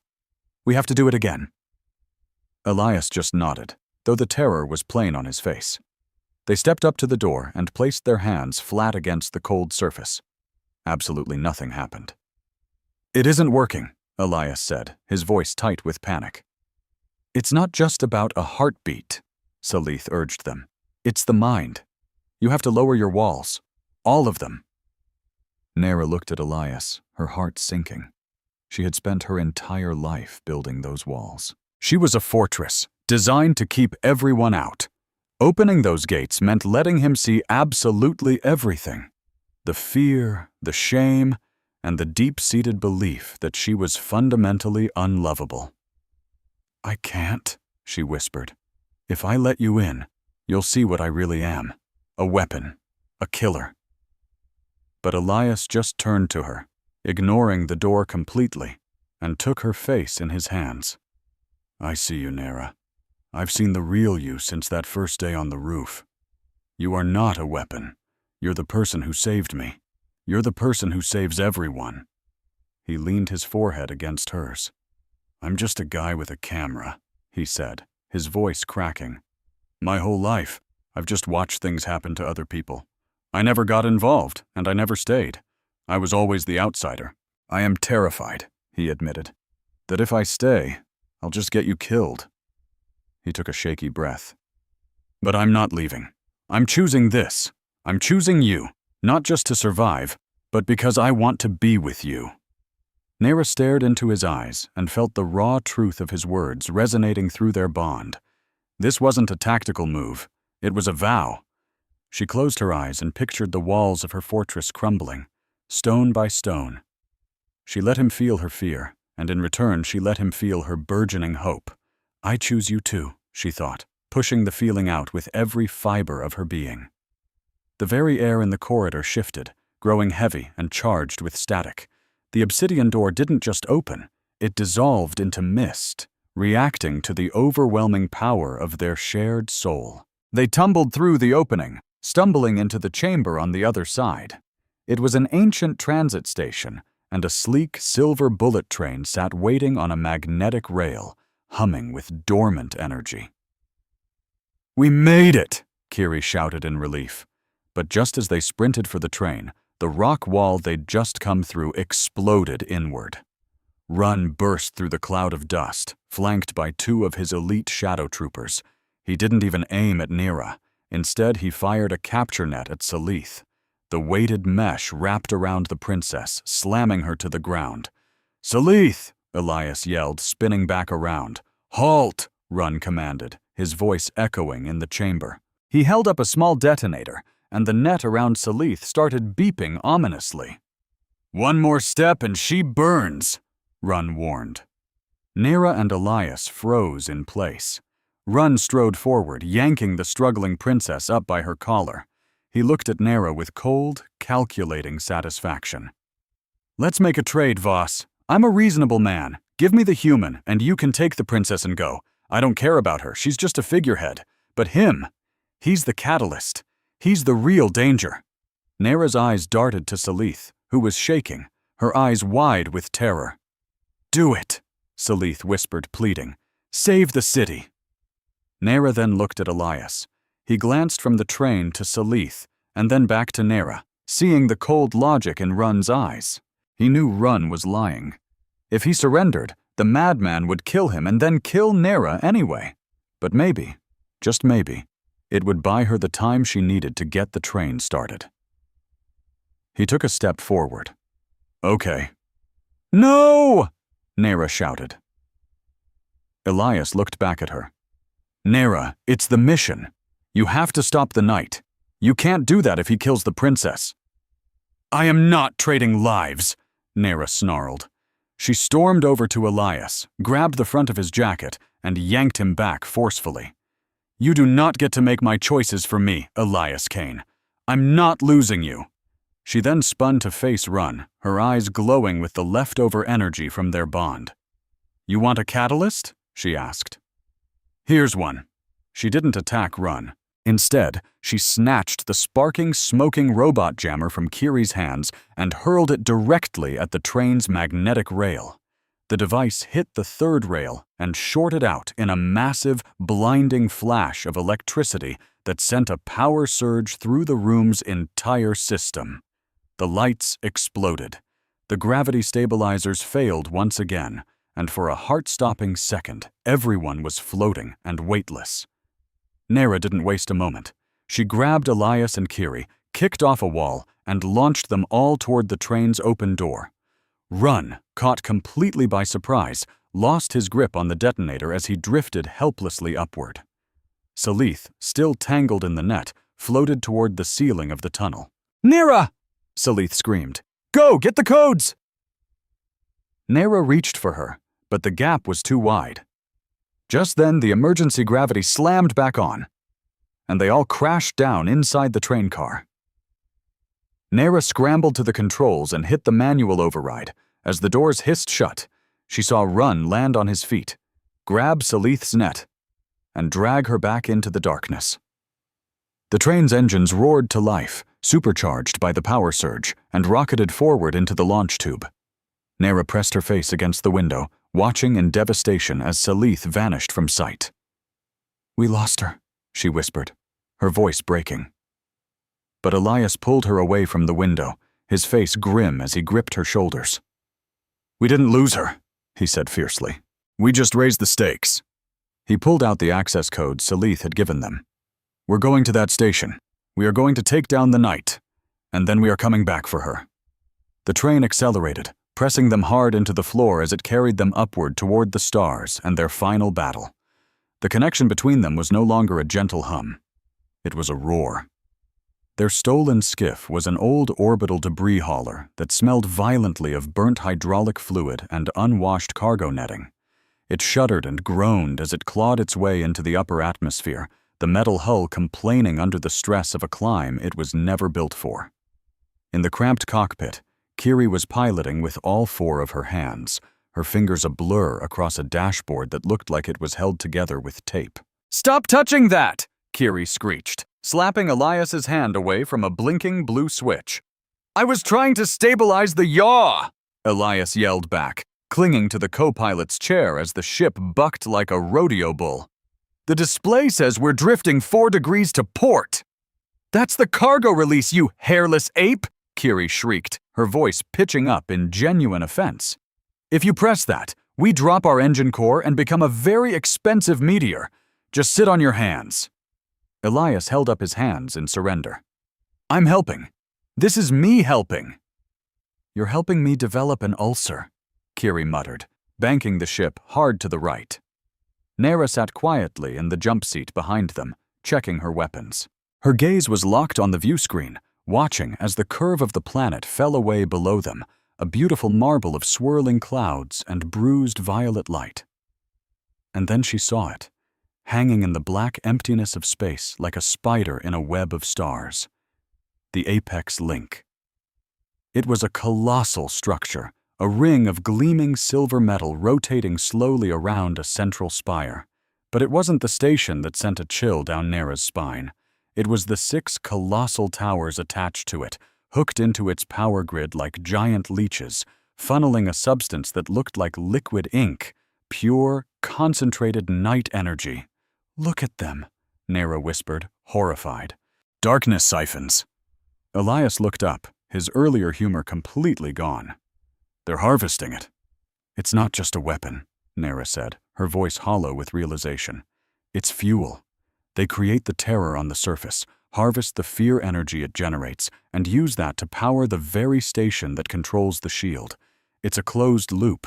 They've turned fear into a renewable resource." A wave of nausea washed over her. Her whole life, she'd believed the Night Wardens were the brave heroes standing between civilization and chaos. But now she saw the horrifying truth. They weren't guardians. They were just ranch hands, herding the population into a slaughterhouse to keep the lights on for the elites. "We're approaching the maintenance sector," Kiri announced, her tone all business now. "All right, I'm matching the station's spin. Hold on, this is going to be bumpy," Kiri announced. "And Elias, if you throw up on my console, I swear I'm ejecting you." Elias, looking a little green around the gills, shot back, "I've got a stomach of steel." Kiri just smirked and slammed the thrusters forward. The ship screamed, a violent shudder of metal on metal as she forced the docking clamps onto a rusted old service airlock. A deafening clang echoed through the cabin, followed by the soft hiss of the pressure equalizing. "We're in," Kiri sighed, slumping into her seat. "I'll stay here, keep the engines warm, and try to hack their internal sensors so they never see you coming." Elias looked surprised. "You're staying?" "Someone's got to be the getaway driver," Kiri quipped. "Besides, I'm allergic to getting shot at. Now go on, save your princess. Just try not to get killed." Naira stood and put a hand on Kiri's shoulder. "Thank you, Kiri." Kiri waved it off, but the rapid blinking of her lower eyelids gave away her true feelings. "Just get your butt back here, Voss, or I'm billing your ghost for the fuel." Naira and Elias made their way to the airlock. As the inner hatch hissed open, they stepped into the belly of the beast. The inside of the Apex Link wasn't the cold, sterile military base Naira had pictured. It was alive. The walls were covered in glowing, bioluminescent panels that pulsed with a slow, organic rhythm.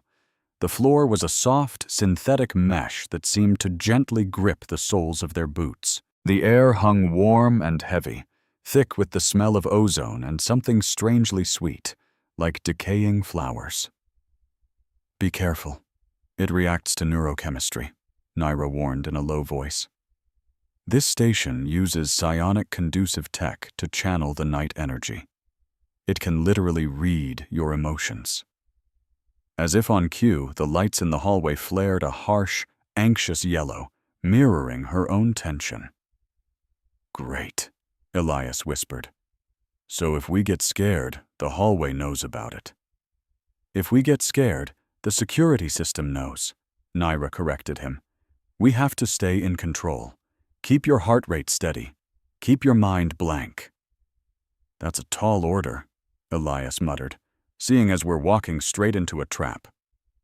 They pushed deeper into the station, sticking to the service corridors, the bond between them humming like a live wire in this strange environment. The station's unique design was amplifying it. Naira could feel Elias in her mind, not as a gentle presence, but as a roaring fire. She felt his anxiety, his fierce determination, and that constant, unwavering focus he had on her. It was distracting, and it was intoxicating. They finally reached a junction near the central spire, but a massive blast door blocked their way. As Naira knelt to hack the control panel, her fingers flying across the surface, Elias stood guard, his eyes scanning the corridor. He glanced back at her, at the way the muscles in her neck were knotted with stress. "Naira," he said softly. She didn't look up. "Almost there."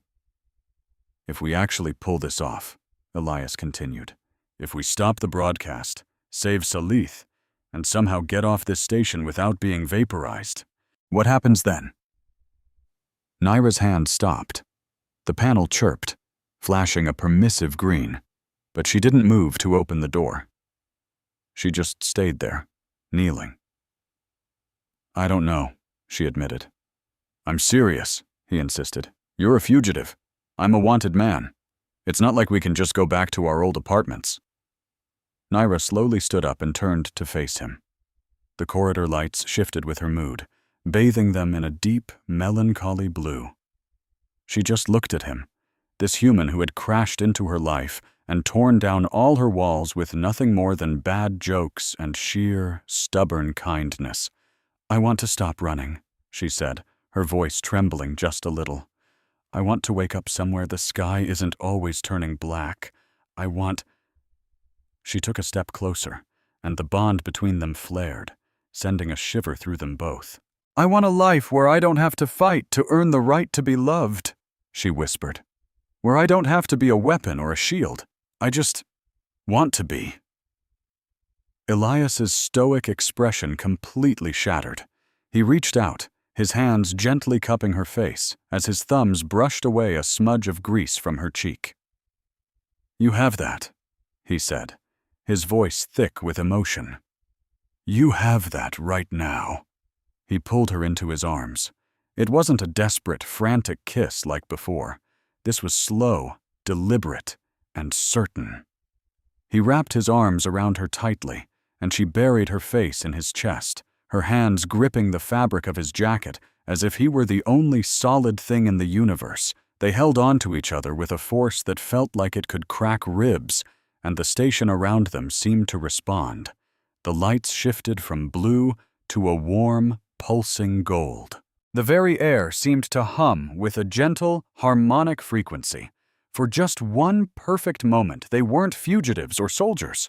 They were just two scared people finding an anchor in an endless void.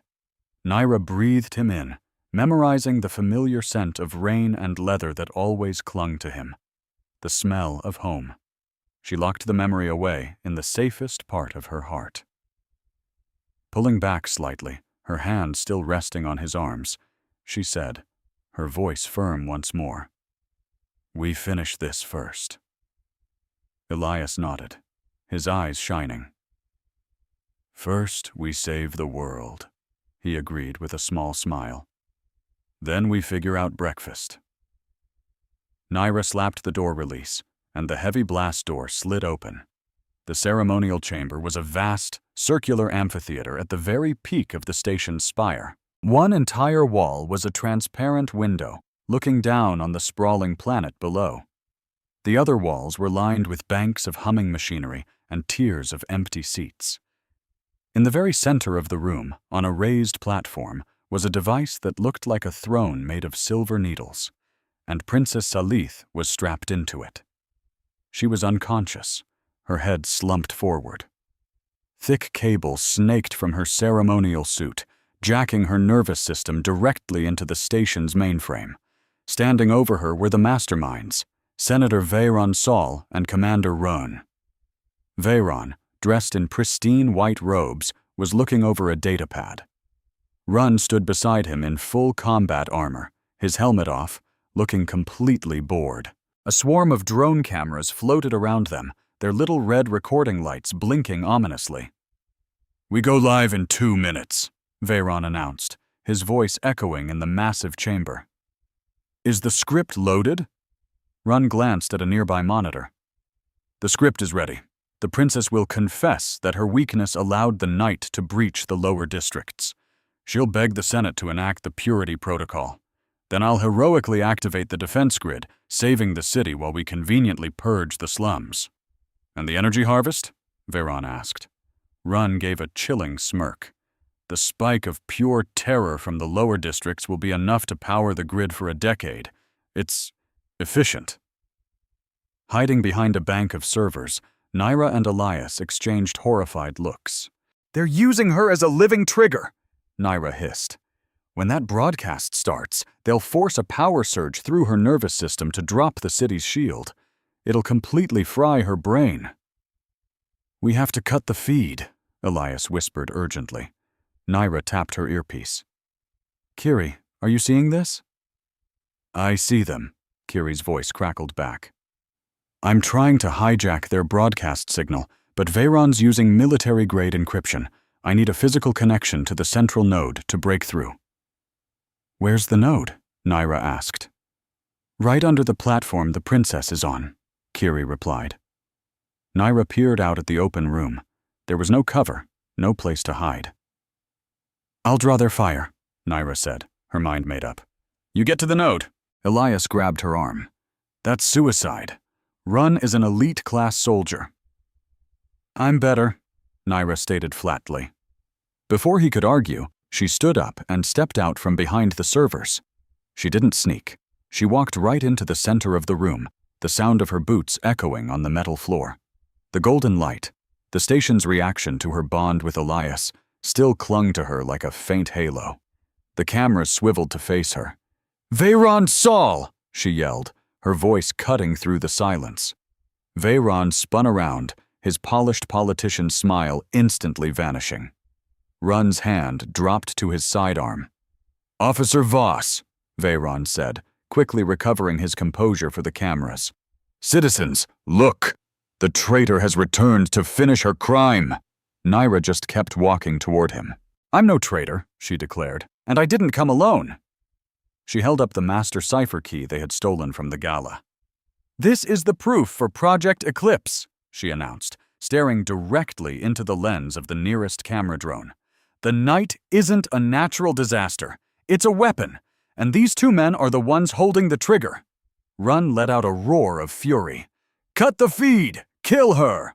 At his command, security doors slammed open and a dozen guards in black armor stormed into the room. "Now, Elias!" Naira shouted. Igniting her energy baton, she charged. The room exploded into chaos. Run opened fire with his pulse rifle, sending searing bolts of red energy across the floor. Naira slid under the barrage, popping up in a graceful arc to slam her baton into a guard's throat. Elias bolted from cover, keeping low to the ground. He was no soldier, but he was quick on his feet. He slid across the polished floor, heading straight for the maintenance panel beneath the throne. A guard spotted him. "Target the human!" Elias scrambled, fumbling at his belt and pulling out a magnetic grapple gun he'd swiped from the skiff. He fired it wildly over his shoulder. The magnetic hook soared through the air and latched right onto the station's gravity controls on the far wall. "Oops," Elias muttered. He reflexively yanked the cord, the switch flipped, and the artificial gravity in the entire chamber vanished. Everyone and everything lifted off the floor. Veyron let out a very undignified squeal as he drifted helplessly toward the ceiling. The heavily armored guards began to flail, spinning uselessly in the air. But Naira didn't flail. She had trained in 0G. Kicking off a floating console, She launched herself like a torpedo straight at Run. They crashed into each other in midair, a brutal, silent ballet of violence. Run struggled to aim his rifle, but Naira grabbed the barrel and twisted it away. Using his own momentum against him, she spun them both around and slammed him hard against a wall. Meanwhile, Elias had activated his magnetic boots.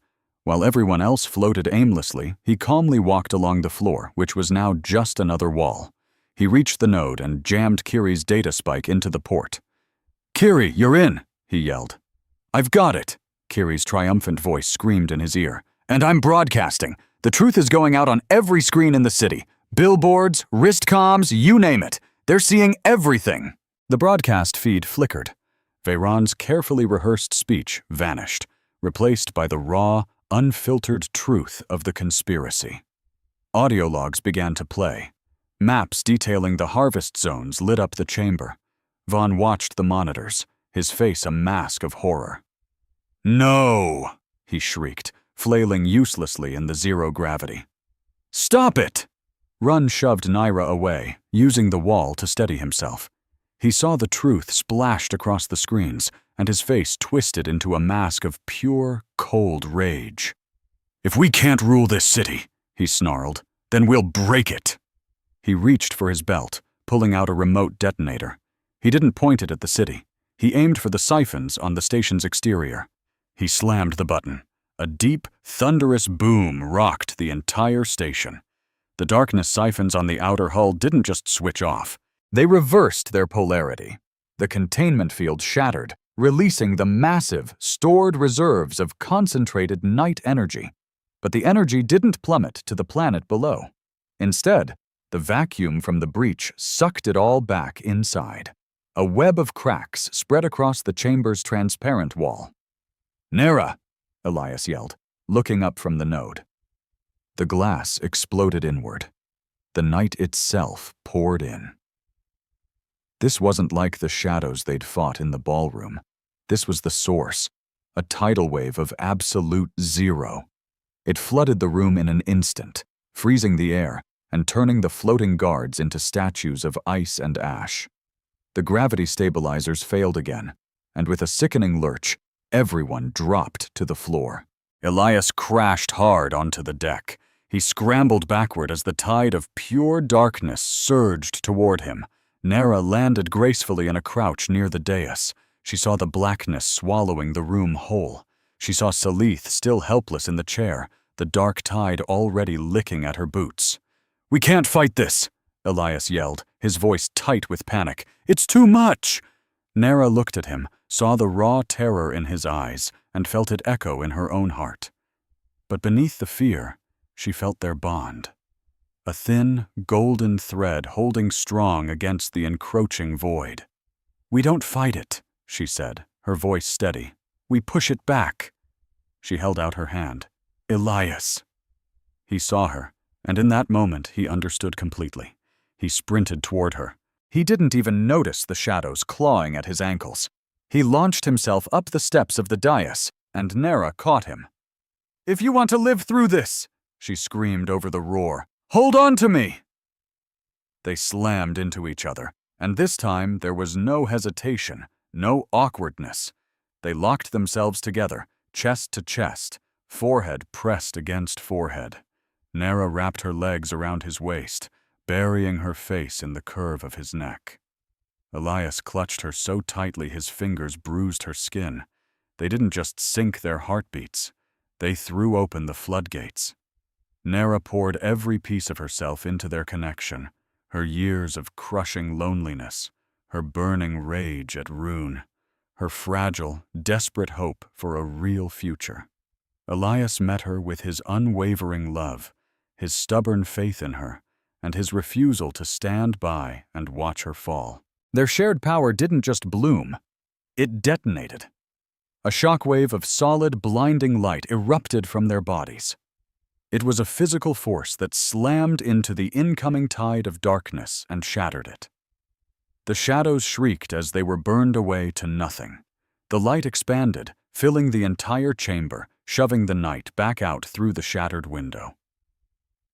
Inside their bubble of pure light, Everything was silent. Elias held her steady, his hands firm on her back, even as reality itself seemed to warp and tear just outside their shield. "Stay with me," he whispered against her skin. "Always," she breathed back. They began to move toward the throne, and their bubble of light moved with them. Nera reached out with one hand, the other still locked with Elias. She tore the cables from Salith's suit. The princess gasped, her eyes flying open to see the impossible light. She saw Nera and Elias fused together and glowing like a twin star. The connection to the mainframe was gone. Salith slumped forward, and Elias caught her with his free arm, pulling her into their shield. The broadcast was somehow still running. Kiri was still transmitting their every move. Salith spotted the camera drone, miraculously safe inside their light. She grabbed the microphone attached to the dais. "People of Kaidam," she yelled, her voice raw and powerful. Across the city, millions watched as their princess, bruised and battered, was held up by a glowing night warden and a human. "There is no natural night!" Salith cried. "It's all a lie. Rune and Veyron are feeding you to the dark just to hold on to their power. I am Princess Salith, and I order you to tear down the siphons. Rise up!" Rune, who had been hiding behind a shielded console, roared with fury and jumped to his feet. He'd lost his rifle, so he pulled out a wicked, serrated combat knife instead. He didn't care about the darkness. He didn't care about their shield. He charged right through the edge of the light, his armor smoking and sizzling as their power burned him. "Die!" he screamed, lunging directly for Salith. Nera saw him coming. She couldn't use a weapon. Her hands were maintaining the shield. She couldn't move Elias or the princess in time. She made the only choice she could. Twisting her body, she broke the perfect symmetry of their embrace, just enough to turn. She put herself between the knife and the princess. The blade sank deep, finding the gap in her ruined armor and plunging into her side. Nera gasped, her entire body seizing up. The lattice flickered, the light around them dimming to a dangerous glow. "No!" Elias screamed. He didn't let go of her. With his free hand, he grabbed Rune's wrist, adrenaline giving him impossible strength. He twisted the commander's arm until he heard the bone snap. Rune howled and dropped the knife. Elias drove a savage, desperate kick into his chest, sending him stumbling backward and out of their circle of light. The darkness waiting just beyond their shield surged forward. It enveloped Rune completely. He didn't even have time to scream as the shadows swarmed him, dissolving his armor, his flesh, and his very existence into nothing. Nera sagged in Elias's arms, the light fading fast. The wound was critical. "Nera," Elias choked out. "Stay with me. Don't you dare fade." Nera looked up at him, her silver eyes growing hazy. "The lattice is destabilizing." "We're leaving!" Elias shouted. He grabbed Salith's arm. "Help me! Together!" They managed to haul Nera to her feet. The entire station was groaning around them as its structural integrity failed, the darkness chewing through the walls. "Kiri!" Elias yelled into his earpiece. "We're coming out." "I'm at the breach." Kiri's voice crackled back. "The whole station is coming apart. You have 30 seconds." Elias swept Nera into his arms. She was a dead weight, her blood soaking his borrowed suit. He ran. He sprinted through the collapsing hallway, dodging falling chunks of metal. Salith ran alongside him, using a discarded blaster to shoot open the locked doors. "Left!" Kiri screamed in his ear. "Go left, now! Jump!" They reached the airlock. The skiff was there, its engine screaming. They hurled themselves inside. Kiri didn't even wait for the hatch to seal. She slammed the thrusters. The skiff shot away from the station like a cannonball. Behind them, the apex link groaned one last time. The central spire cracked. The harvested night energy within ignited. and the station exploded in a silent, blinding flower of black and violet fire. Elias didn't watch it go. He was on the floor of the skiff, holding Nera. She was terrifyingly pale, her breathing shallow and weak. Their bond was a faint, dying whisper in his mind. "Nera," he whispered, pressing his hand against the wound. "You promised. You said we'd figure out breakfast." Nera's eyes fluttered open. She looked at him, and a faint, bloody smile touched her lips. "I like pancakes," she whispered. Then her eyes closed, and the bond went silent. Elias screamed her name, but the only response was the hum of the engines carrying them back toward a world that was on fire. The stolen skiff slammed into the atmosphere of the lower district like a rock skipping on a pond, trailing a long black ribbon of smoke from its starboard engine. Kiri wrestled with the controls, using all 4 of her hands and cursing in 3 different languages as the capital city's skyline rushed up to meet them. "Brace for impact!" she shrieked, her voice cracking with panic. "And by brace, I mean find something soft and pray to whatever god is in charge of aerodynamics!" They crashed into a reclamation yard near the river, skidding through mountains of scrap metal and old ship hulls before coming to a screeching, sparking halt against the shell of an ancient transport hauler. The sudden silence was deafening, broken only by the hiss of cooling metal and the distant, terrifying wail of sirens. Elias unbuckled his harness with trembling hands. He ignored the throbbing bruise on his forehead and scrambled to the back of the cockpit, where Nera lay motionless in a jump seat. Her face was the color of ash, and the vibrant violet markings on her skin had faded to a dull, lifeless gray. The wound in her side, where Rune's knife had found its mark, was cauterized, but looked terrifyingly deep. Her breathing was barely there. "Nera," Elias whispered, his hands hovering over her, afraid to touch. She opened her eyes. They were hazy, the silver irises clouded over. The bond between them, usually a humming current of connection, now felt like faint static, a lost signal in a raging storm. The lattice had been pushed far beyond its limits, running on pure adrenaline and terror, and now her entire nervous system was shutting down. "We're not done," Nera rasped, trying to push herself up. She winced, sucking in a sharp breath that sounded like tearing paper. "You're done," Elias said, gently pressing her back down. "You lost too much blood. The station is gone. The broadcast worked. We won." "We didn't win," Salith said from the hatch. The princess stood silhouetted in the opening, staring out at the city. The sky above the capital wasn't clearing. It was boiling. Destroying the orbital station hadn't stopped the night. It had broken the dam. All the failsafes were gone. Vaughn, trapped and desperate in his bunker beneath the palace, had unleashed the final protocol. It was his last act of punishment. The Senate had one rule: if they couldn't control the kingdom, they would burn it all to ash. Peering out the hatch with Salith, Elias could see they were keeping their word. It was an apocalypse.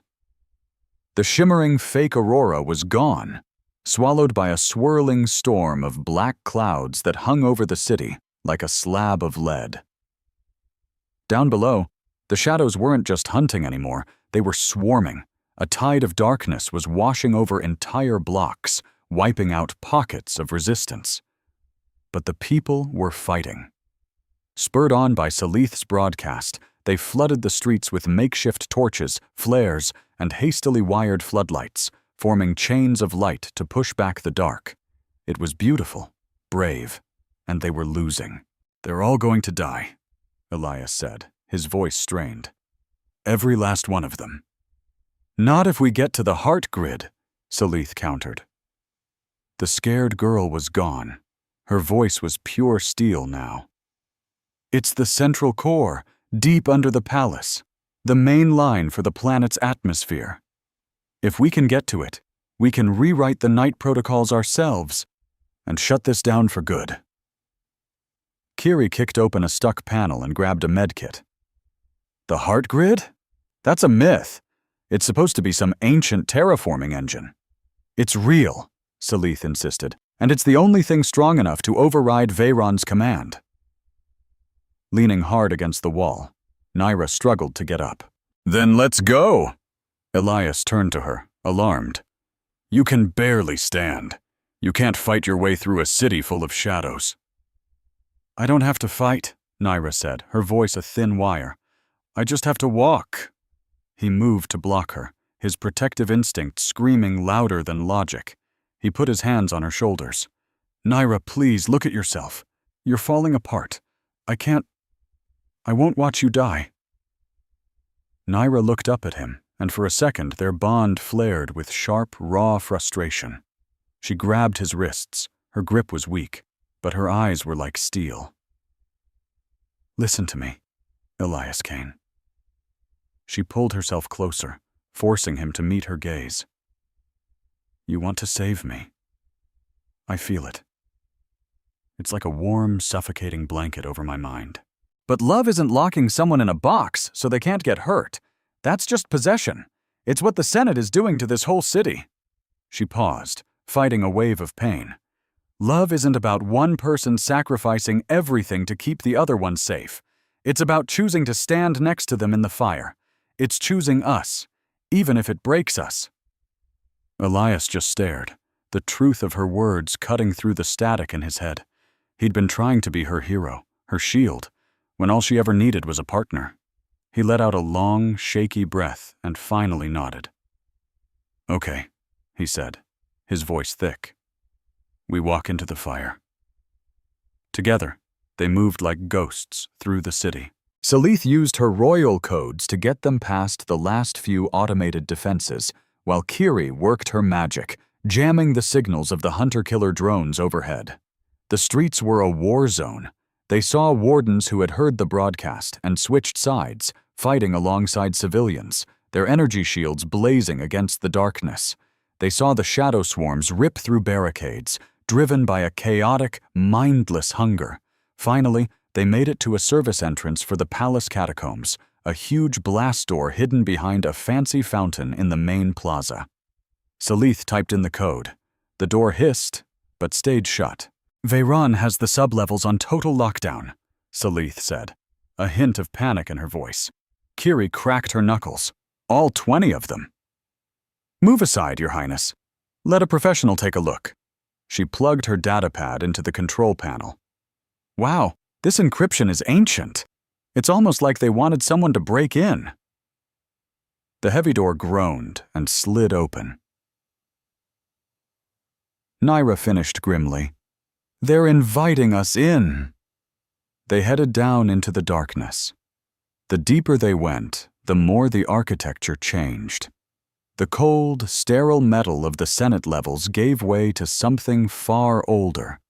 Stone walls fused with circuits that glowed like amber, humming with a soft, biological rhythm. This was the city's true foundation, built by the planet's first settlers thousands of years ago. At the end of a long bridge hanging over a chasm of pure energy was the heart grid chamber. They stopped at the entrance, a massive archway shimmering with a containment field. This is it, Salith said. The core is inside, but the interface, it was made for the builders. Their bodies were different. They had dual-chambered minds. She looked between Naira and Elias. A single mind can't handle that much data. It would burn out your brain in seconds. To rewrite the protocol, you need two minds working in perfect sync. A bonded pair. Naira stared at the shimmering archway. And the risk? Neural overload, Salith admitted quietly. Permanent imprinting. You might not be able to separate your minds again.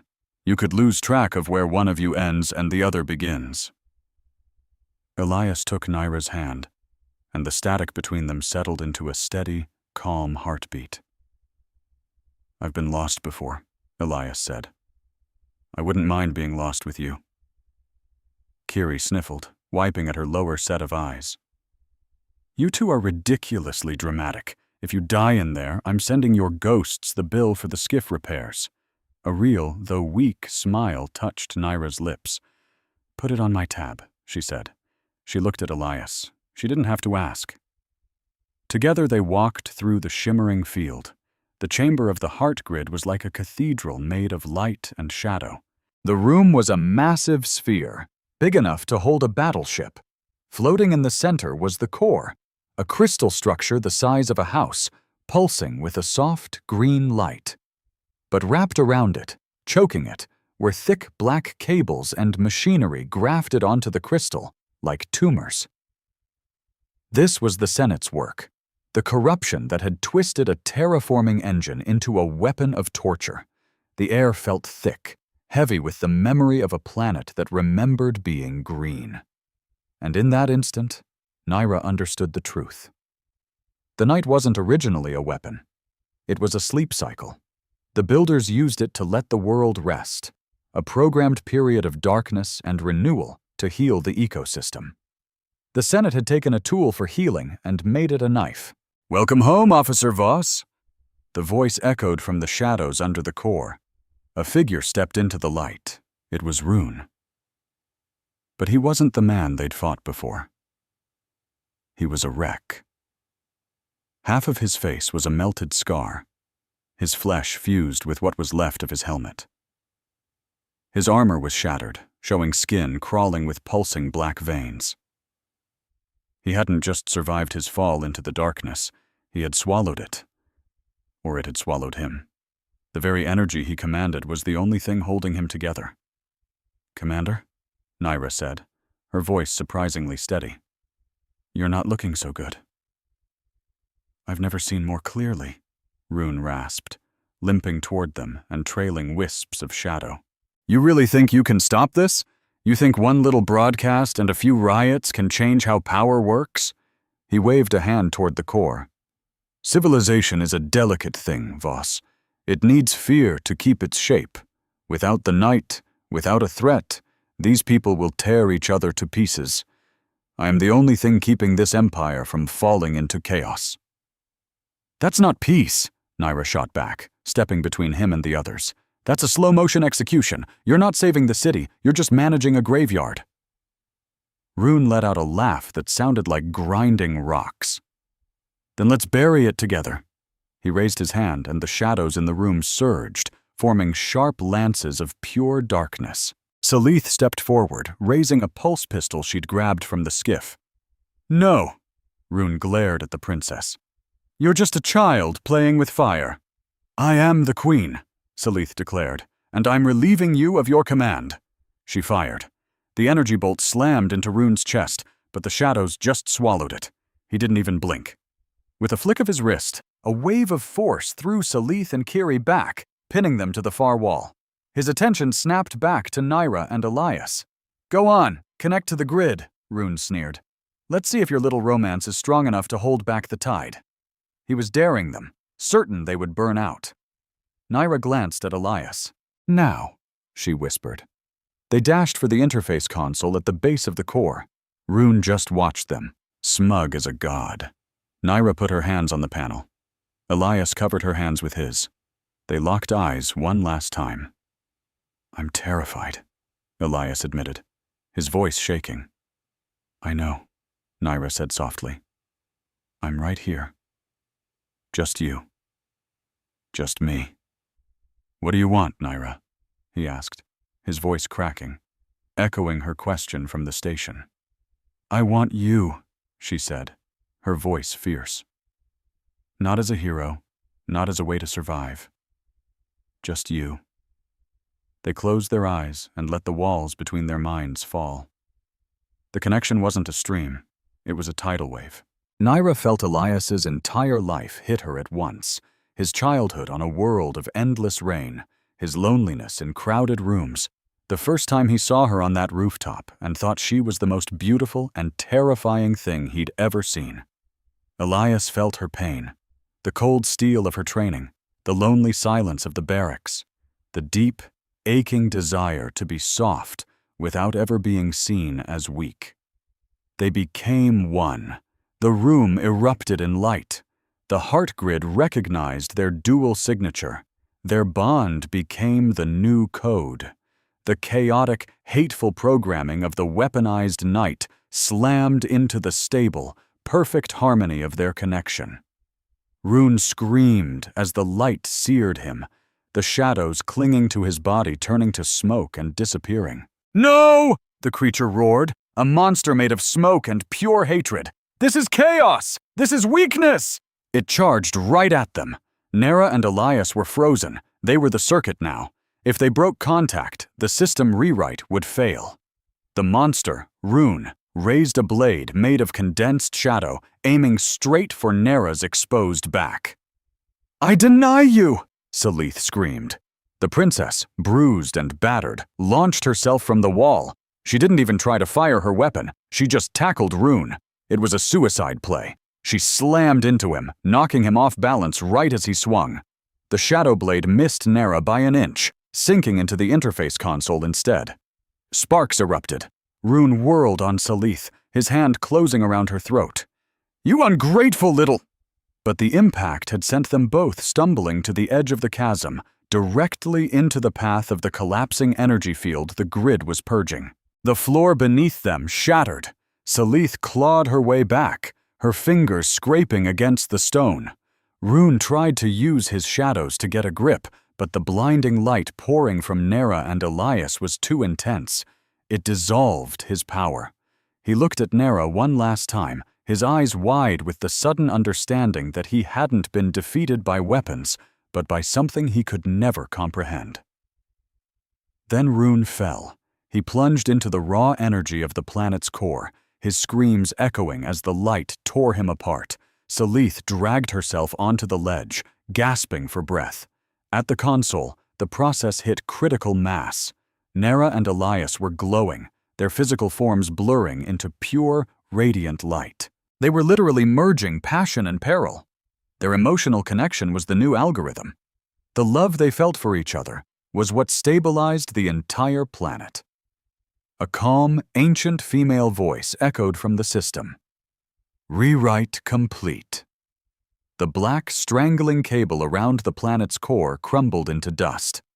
The bruised violet light of the crystal flared into a brilliant, healing gold.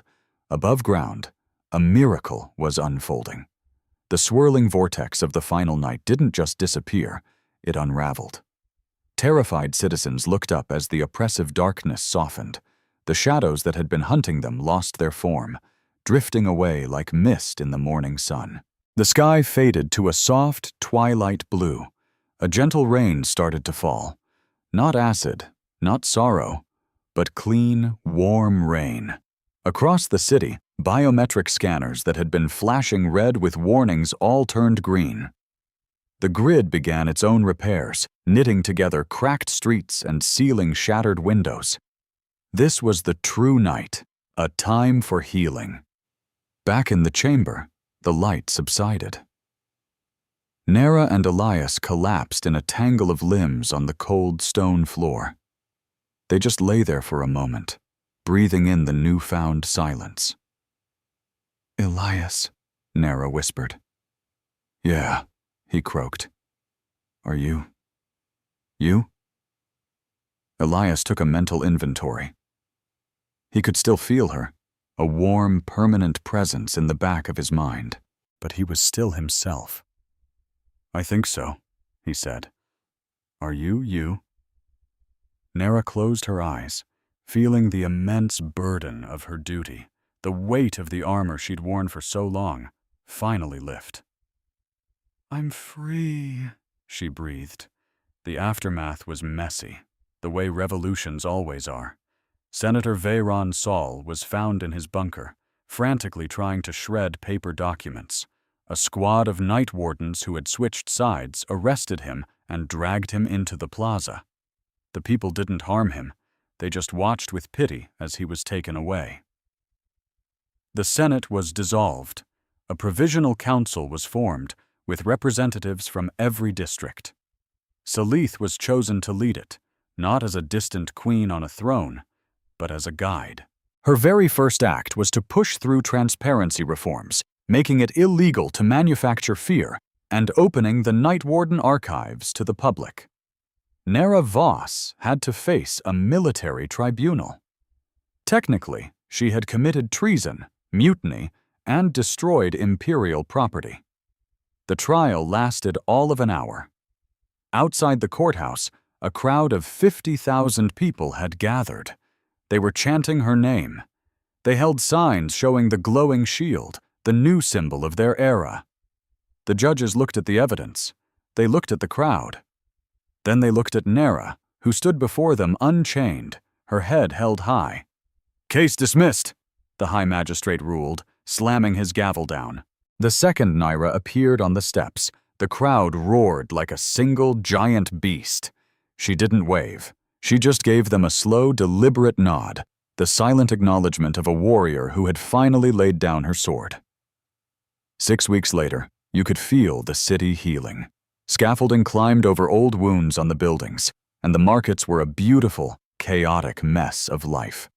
During the day, the sky was just blue, no longer choked with smoke. And at night, a peaceful twilight settled over the streets, a time for rest instead of terror. Elias was tucked away at a small outdoor cafe on the middle tier, nursing a cup of coffee that, for the first time in ages, actually tasted like coffee. His datapad sat on the table, open to the final chapter of his book. He'd decided to call it The Light We Keep. Just then, a shadow fell over his table. "Is this seat taken?" Elias looked up. It was Naira. But she wasn't in armor. She wore a simple jacket and pants, looking so normal it was breathtaking. The sunlight danced on the violet markings on her skin. "Depends," Elias said, leaning back in his chair. "Are you a spy?" Naira sat down, stealing a sip of his coffee and making a face. "Too bitter. And no, I'm unemployed." Elias grinned. "Funny, I heard the new council is looking for a chief of planetary safety. Said they needed someone with experience in crisis management and, ghost busting." "I turned it down," Naira said. Elias raised an eyebrow. "Really? Why?" Nera looked out at the city. She watched a group of kids playing by a fountain, chasing a little holographic butterfly. They weren't checking the time. They weren't afraid. "Because I'm done with safety," she said. "Safety is just about surviving. I want to live." She turned back to him, the bond between them humming like a quiet, permanent song. She reached across the table and took his hand.